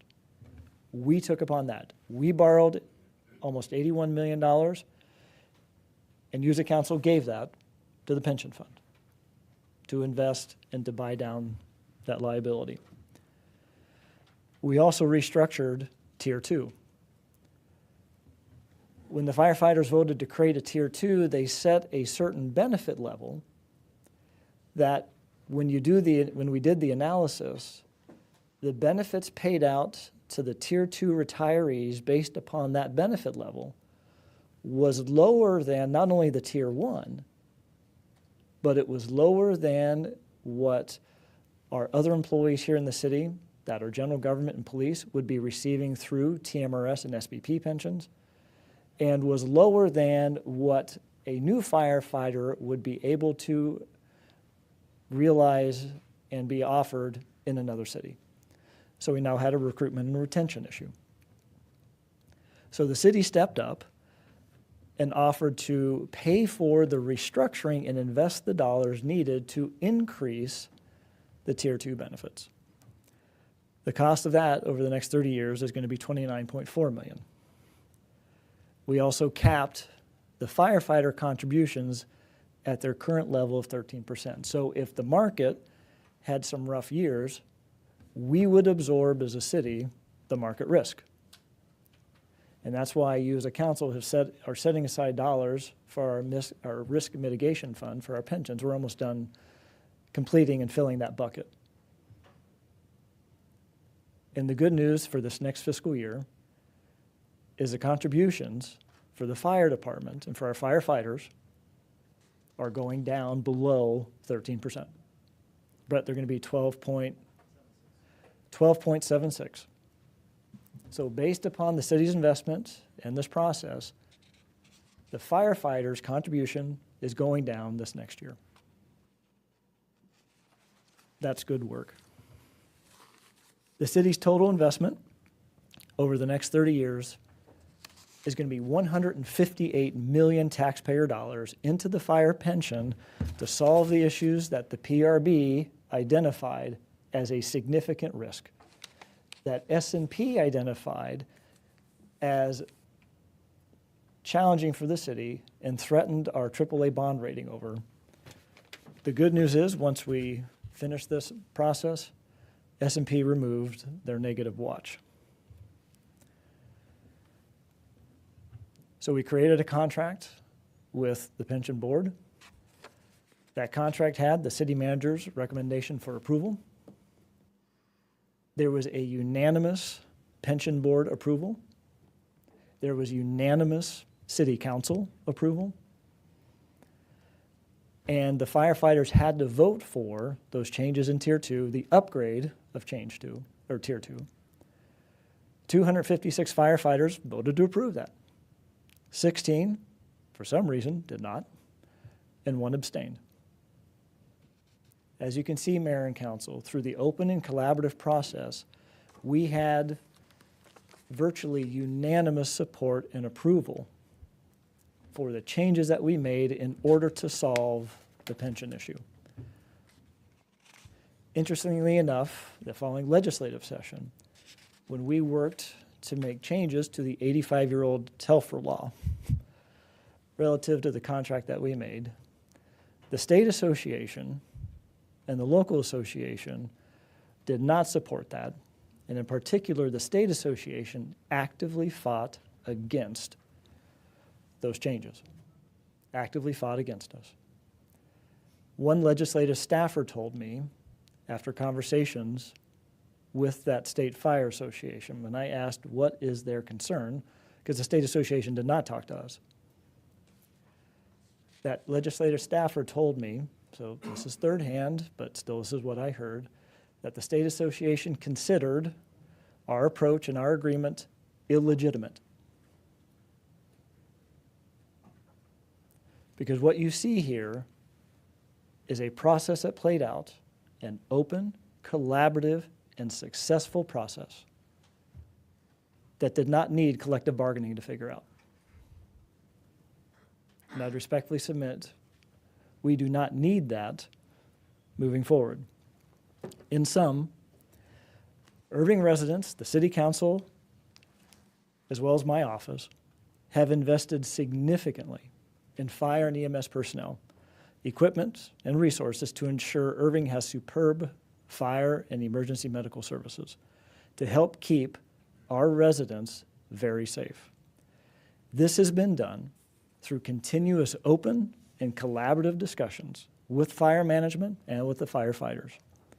The city has kept and will continue to keep its commitment to high-quality fire services through continued investment in fire and EMS personnel, equipment, and resources. As a city manager, I believe the current collaborative and open and very successful process of meeting regularly with IPFFA representatives to discuss pay, benefits, and other important issues has been and will continue to be very successful.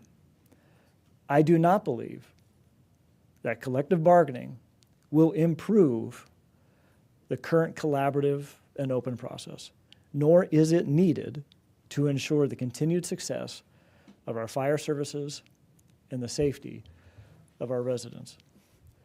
Again, I want to thank our firefighters, I want to thank our fire chief for the great job that they do in keeping all of us very safe.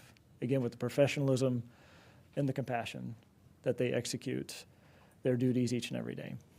And with that, Mayor and Council, I'll answer any questions. And the one question I would turn over to the Mayor and Council, if Mayor, you agree, is does the council desire to take a position on this collective bargaining issue? And with that, I know KO, but we can talk about this and KO can come up later and talk Sure. about the procedural components. Well, Chris, thank you for the comprehensive results of what we've done. You know, this one's kind of hit me hard. When I first started out, you know, 30-some years ago, there was a gentleman on the city council by the name of Red Kavner. And Red was ex-fireman, and he was on the council because of the challenges that they felt and that were legitimate, that the council and management weren't listening to the firefighters. And so, you know, we always took the extra step and tried to do whatever we could do to correct some of those situations and things of that nature.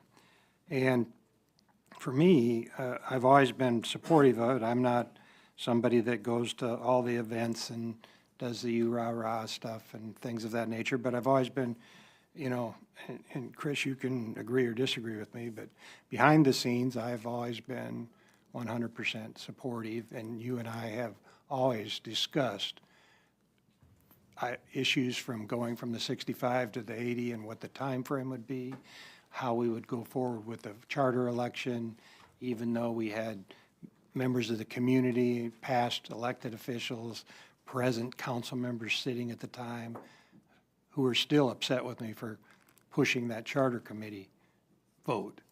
But it was the right thing to do.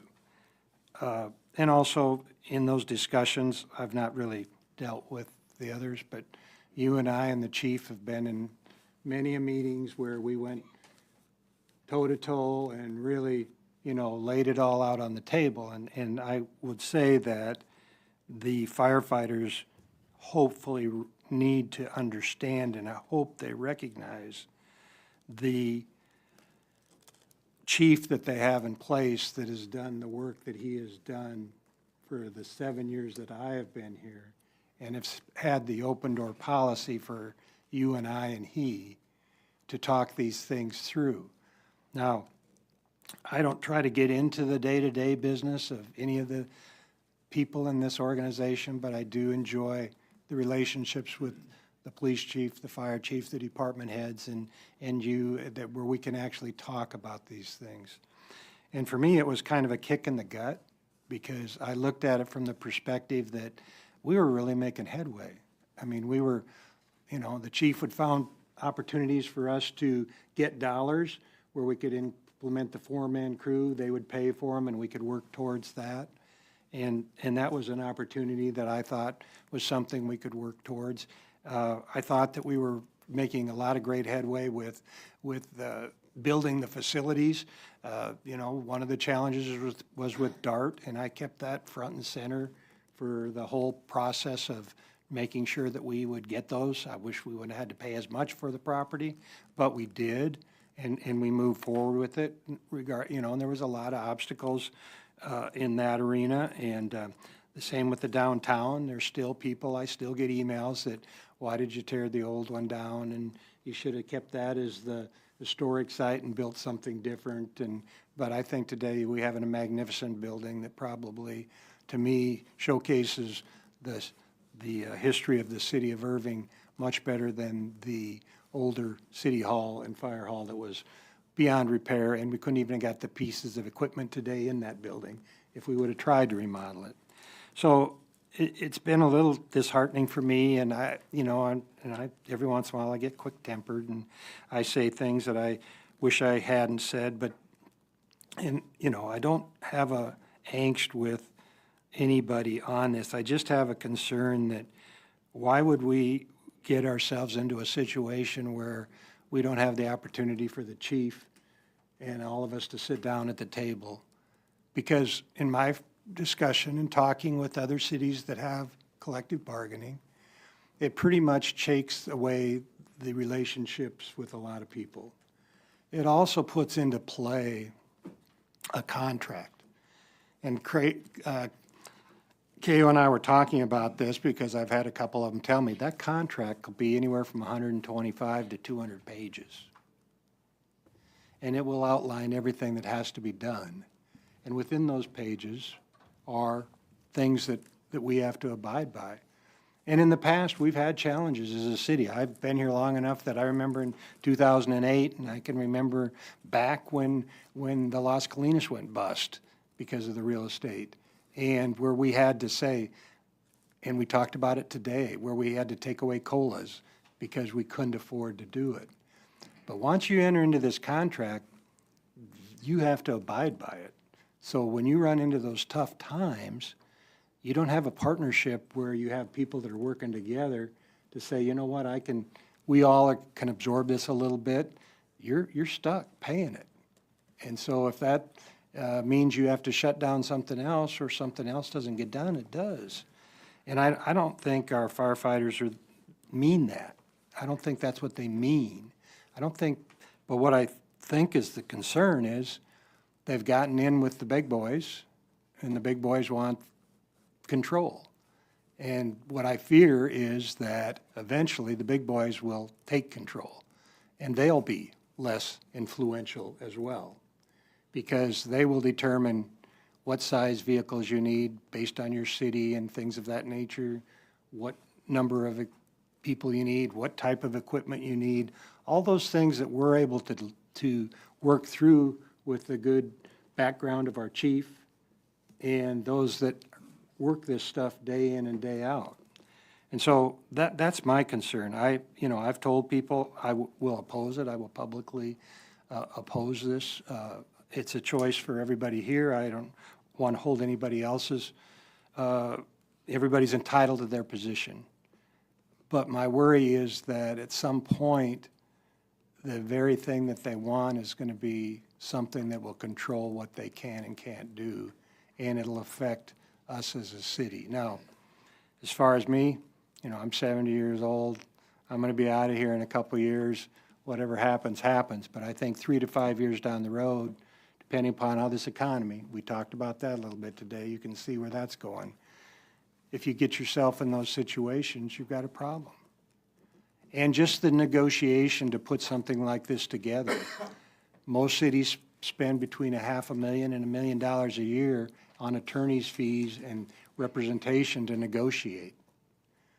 That's $1 million you could spend on adding more crews or vehicles. And then the knocking back and forth, you come up with the contract, and at the end of that contract is going to be a big number.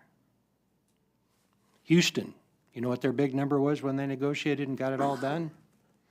A little over $600 million. So once they all got done, all the attorneys got done, and the contract got done, and the teeth mashing, and the half the millions to millions of dollars where lawyers were spent, the contract requires them to spend $600 and some million. Now, I think we're in better shape than they are, so I don't think we got that big a hickey.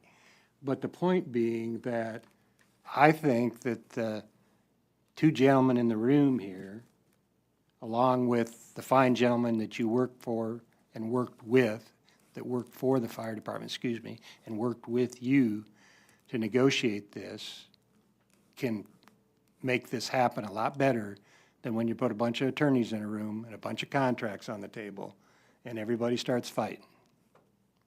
It's better to have behind the, you know, I was always told to air your dirty laundry at home, not in public. And so it's a lot better if we're all behind closed doors going at each other than out in the public trying to gain yay or nay support from the public based upon what's on the table. So that's my 2 cents. I just really feel a little bit concerned and a little bit hurt, really, because I thought we were really making headway. We had not stopped on anything. I mean, we had, you know, we still got some four-man crews we've got to go after. And I'm willing in the next 2 years to try to figure out how we can start funding those type of things and start moving forward with those type of things. But we also, you know, we've got a new fireboat coming. You know, I mean, we've got things that we're, you know, potentially don't even use that much, but we're making sure that, to your point, Chris, that we are bringing the equipment back up to a standard where I think we'll be second to none in the quality of standard we have. The only thing I see that we have a challenge with realistically is the four-man crew and what the staffing will be in the future. Because I think we're addressing, Brett, great work, looking at how we can put dollars aside and, you know, and people don't understand the challenges we face to keep a AAA bond rating. We used to, 30% is what they wanted us to have in reserve of the dollars we spent. They want to pump that number up to 40%. So now we've got to even have more cash on hand that we can't spend. But Brett, he balances it around and makes it all work. And we were able to look at potentially funding for the next 5 years to do this. So, and I, you know, I'm terrible, I'm rambling, but my concern is that I don't want to see us get in a position where good people can't sit down and negotiate and use the dollars that we would spend in legal railing back and forth and somebody else telling us what to do rather than our men on the street and women on the street that are doing it every day. So, sorry I jumped ahead, but this one's personal to me. Al? Yeah, thanks, Mayor.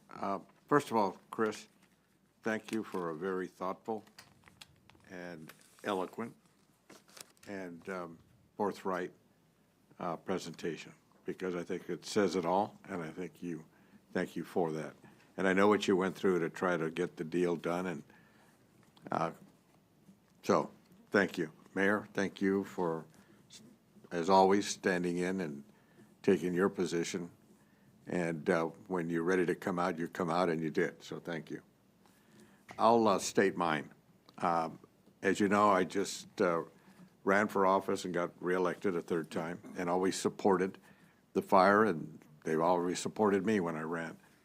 And this last go around, and they're both here, and they know we have a friendship and have a respect for one another. I sat with them, I filled out their questionnaire, and the only area where I was very clear on was I had to choose between, did I support collective bargaining, or did I support the continuing of the relationship between the city manager and the representative of our fire department to continue to work together? It was very simple for me. I said, no, I do not support collective bargaining. In fact, I don't support any collective bargaining for civil servants and or government workers, like we don't have it in the military either.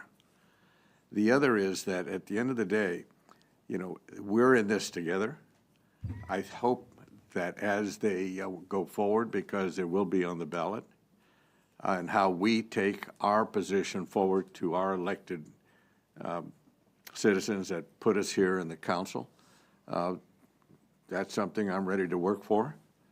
I think the other part of this that's really important is I really fear that they got brought into a citywide coming out of Austin on their fire statewide association and politics, which tells me if in fact this does pass, then they're going to be running the show, not to the local guys, which then puts a burden on us and our taxpayers. So I obviously stated my position. That was the only area where we did not agree on, but they gave me the option of choosing between the two, and I chose it. So I supported what you did, Chris, that we supported at a city council. And I'll stop with that, but again, thank you, Mayor. Mark? Yeah, so, thank you, everybody, and certainly thank you to the Irving firefighters. We know that they're coming into this wanting the best thing that they can get for themselves, and that makes a lot of sense. The firefighters have been tremendous servants for the city of Irving. They keep us safe, and there's not a better group of firefighters in the whole state. But then, what we're looking at though is, what makes sense for the city from a policy perspective. And I agree that collective bargaining is not that. I think it really limits what cities can do as far as, Mayor, you talked about it, and Chris too, what we can do as far as like addressing budgetary issues and working together for all the departments in the city. So this would necessarily elevate fire above all others and really make it very difficult to try to serve all the different segments of the city, all of our different the police department, all the parks, all the different servants that we have in the city, having that flexibility is very important for us to be able to make good decisions for the governance of the city. Then you look like, as a practical matter, like what goes into that collective bargaining agreement? Is there written in there certain requirements for promotion of employees? Is a disciplinary process then codified in there, such that you're taking away the ability of the chief to make decisions for what is in the best interest of the department? What are the consequences if these procedures are not followed? Are you just making it a question of seniority for advancement instead of actually the person that's most qualified for a promotion? These are things that happen a lot with these collective bargaining agreements in different areas, in different unions across the country, and it doesn't produce the best work product from those organizations. It makes you wonder too that as far as recruitment goes, if that's the case, if there's collective bargaining in place, and promotions are restricted in this way, if some our new employees going to be as interested in coming to Irving, if they know that if they're really ambitious, if somebody comes in really wants to advance, does extra education, extra training, or what have you, but because they know that it's going to be, well, you cannot advance until you've meeting certain requirements as specified in the collective bargaining agreement, that's not the best thing. Then you consider too, what about the fire chiefs that we, in the future for us? If there's other fire departments in the Metroplex that they don't have collective bargaining, and that fire chief knows that, as you would think a fire chief would want to do, is to have control over the procedures and the personnel in the office to try to make the best department that he or she can. But if that chief is removed from the collective bargaining such that the association is leading that charge, then Irving is not as desirable place for that fire chief to go. You consider too then what happens when the association is involved with that as far as like the voices of all the different firefighters out there.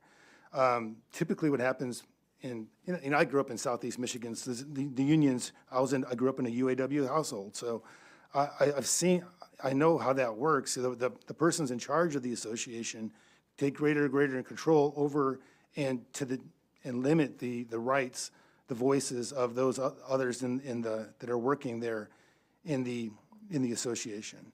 And I know the firefighters that are behind this now very much want to work with the city and have the best interests of everybody involved. But then it becomes incremental too. Once that collective bargaining is in place, then there's going to be you can expect incremental desires for more and more control over the process. And so I think it's a bad idea. I think it hurts our ability to serve the citizens as best we can. And so I'm against it as well. Well,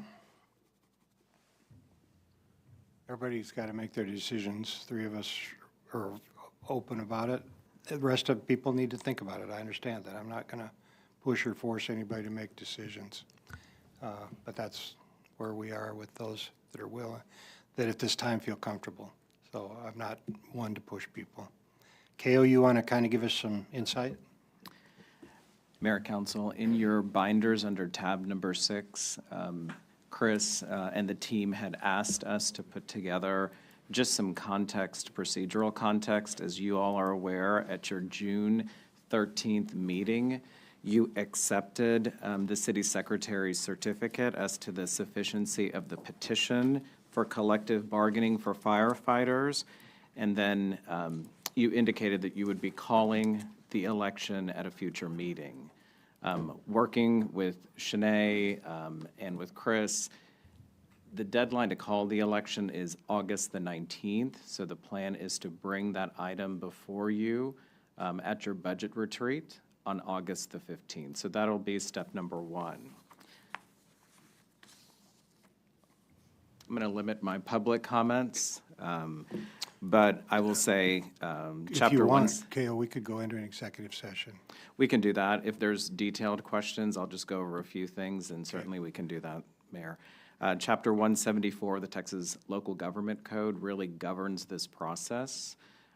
The election date would be November 5th of 2024. If it's approved by a majority of voters at that election, the city must implement collective bargaining no later than the 30th day after the beginning of the first fiscal year after the election. So that's October 31st of 2025. That's kind of the end point. The statute itself is silent as to how early the process can begin. So that really will be driven by the association and when they provide notice to us.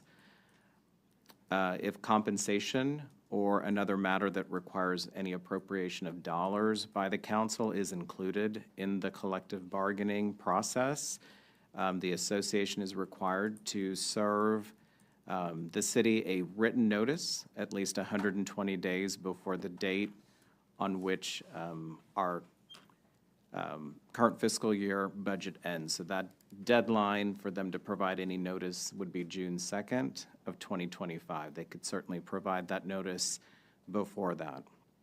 The statute does set out some obligations of the parties. There is a duty to bargain collectively in good faith regarding compensation, hours, and other conditions of employment, and to execute a written agreement incorporating any agreement that is reached by the parties. Mayor, as you mentioned, the deliberations regarding collective bargaining between a public employer and an association must be open to the public. That's required by the statute. Statute also provides options for non-binding mediation to assist in the process of reaching an agreement. And if an impasse is reached and all issues haven't been settled in writing before the 61st day after the date on which the collective bargaining process begins, you then have the ability to go through binding arbitration. And that cannot be requested more than once per fiscal year. If the parties don't reach an agreement or the city refuses to arbitrate, there is also judicial enforcement provided in the local statute.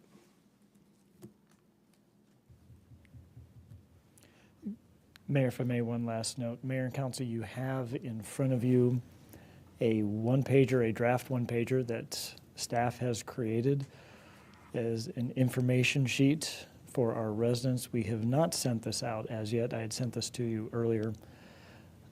My question is, does the mayor and the council support staff sending out this one-pager to our residents? Kyle? I just have one question. If everything was so hunky-dory between city staff and the firefighters, how in the hell did we get to this position where the elected body has got to step in the middle of this and figure out and come up with a solution? I don't think I'm getting the full story. I just don't think I am. I think going to collective bargaining is a last-ditch effort for them. I really do. Because we're not a collective bargaining state. So my question is if we had all this goodwill and everything was good, where was the disconnect that either they felt they needed to do it, they felt they had to do it? To me, it just seems like there's a disconnect somewhere, and we as the elected body are getting 75, 65, 85% of the full story. We're not privy to those conversations. So my concern is just, how did we get here? How did we get here? Does this go back to when they went down to Austin and they fought for what they believe was right, and it made I'm just kind of dumbfounded at how we got to this, us against them. And to me, I just feel that some of the guys on council, I'm not going to be here. Some of the guys on council, I just feel like we're having to make a decision. I feel like I've got my 13-year-old and my 15-year-old, and I'm having to step in the middle to mediate. I just don't understand, if off your presentation and everything is good, how did we get to this point? And, asking me to take one side or the other right now, I don't feel I have the full side of the story. And maybe I'm wrong, maybe I'm too dumb, maybe I'm too naive, but it just seems to me like I just don't understand how all of a sudden we got to this level. Because it seems like we have been working together for years since I've been here.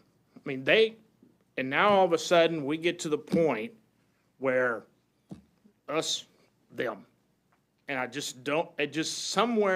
someplace, there was a breakdown. So maybe it's gotten personal. Maybe they've gotten personal and they're mad. I just don't understand how we got to this point. Because everybody that's involved in this are good people, they care about the city, and they want to do their jobs. So I just don't understand how we got here. It just flabbergasts me that we got here. Kyle, the only thing I can say is, in speaking to a couple of the firemen that I've spoken to, is that they basically said that it's nothing personal against me or Chris, or they just feel that if they don't know who the next mayor is going to be, who the next city manager is going to be, and they want to be able to protect what they have. To me, I don't think that's a reason. I think there's always going to be a council that, regardless of how crazy the city manager gets or how vindictive the mayor gets, that is going to be able to make sure that they have what they want. That's, to your point, I've wondered the same thing, and when I've asked, that's the question. That's the answer I've been given. That's all I can tell you. Mark. Well, and we're here, and so it's, I don't necessarily fault the firefighters for wanting to strengthen their position. And with the collective bargaining, they'd be in a stronger position. And, but is that in the best interest of the city? And so it's a matter of, there are two different ways to go, and then it's just a matter of a policy. What's the better policy for the city, as far as how I'm looking at it? And not having collective bargaining, I think, is a better thing for the city of Irving. And I agree with you, and I think that's a policy decision. My concern is on the relationship side, how we got to this point. That's all I'm asking. Al. Well, I'm going to take a hack at that, because I got accused during my discussions with the firemen, and they were gentlemen about it. And I was accused of being one of the ones that was beating them up during the pension. Well, because they put us over $30 million in the hole because of the stupidity of their actuary and their real estate advisor. And they were embarrassed about it, and they should be. At the end of the day, they got rid of those people, and they moved forward, and they got the deal done with Chris And, you know, we should all be together on this. But what I'm concerned about, and I hope they understand this, if they're going to turn over the ability for this city council and the administration, meaning the management of this city of ours, that we're going to be put in a position because of legal fees, because of whatever, of having to then put more taxpayer money than we are doing right now. It's that simple, because we have the ability to meet with their needs, and we've done it, and we've done it in spades. If they're willing to give that up and give it to a statewide body that has pretty much the leverage on them, and understand that it'll drip right out to the taxpayer, and that puts us in one hell of a position as a city council, whether they like it or not. Okay. So Al, did you want to go into an executive session? I'd like to go into executive session. Yeah, I did want to talk about a few more things, but I think the informational piece, you know, my personal view is it's a delicate position to have a position. I think the voters are going to tell us and they're going to solve it, and we're required to put this on the ballot. I do think information is good, though, to make sure you're getting out from your perspective, because I think it is a, you know, you're representing the city, and that's what we hire you to do. And so I think it's fair to put out the information you think you need to put out. You know, my position is, it does kind of put us all in a difficult position, because now we're, you know, there's a couple sides of this election, I guess. And so, you know, my particular point of view is, you know, I do think that the voters are going to solve this and tell us, but I do think information is good.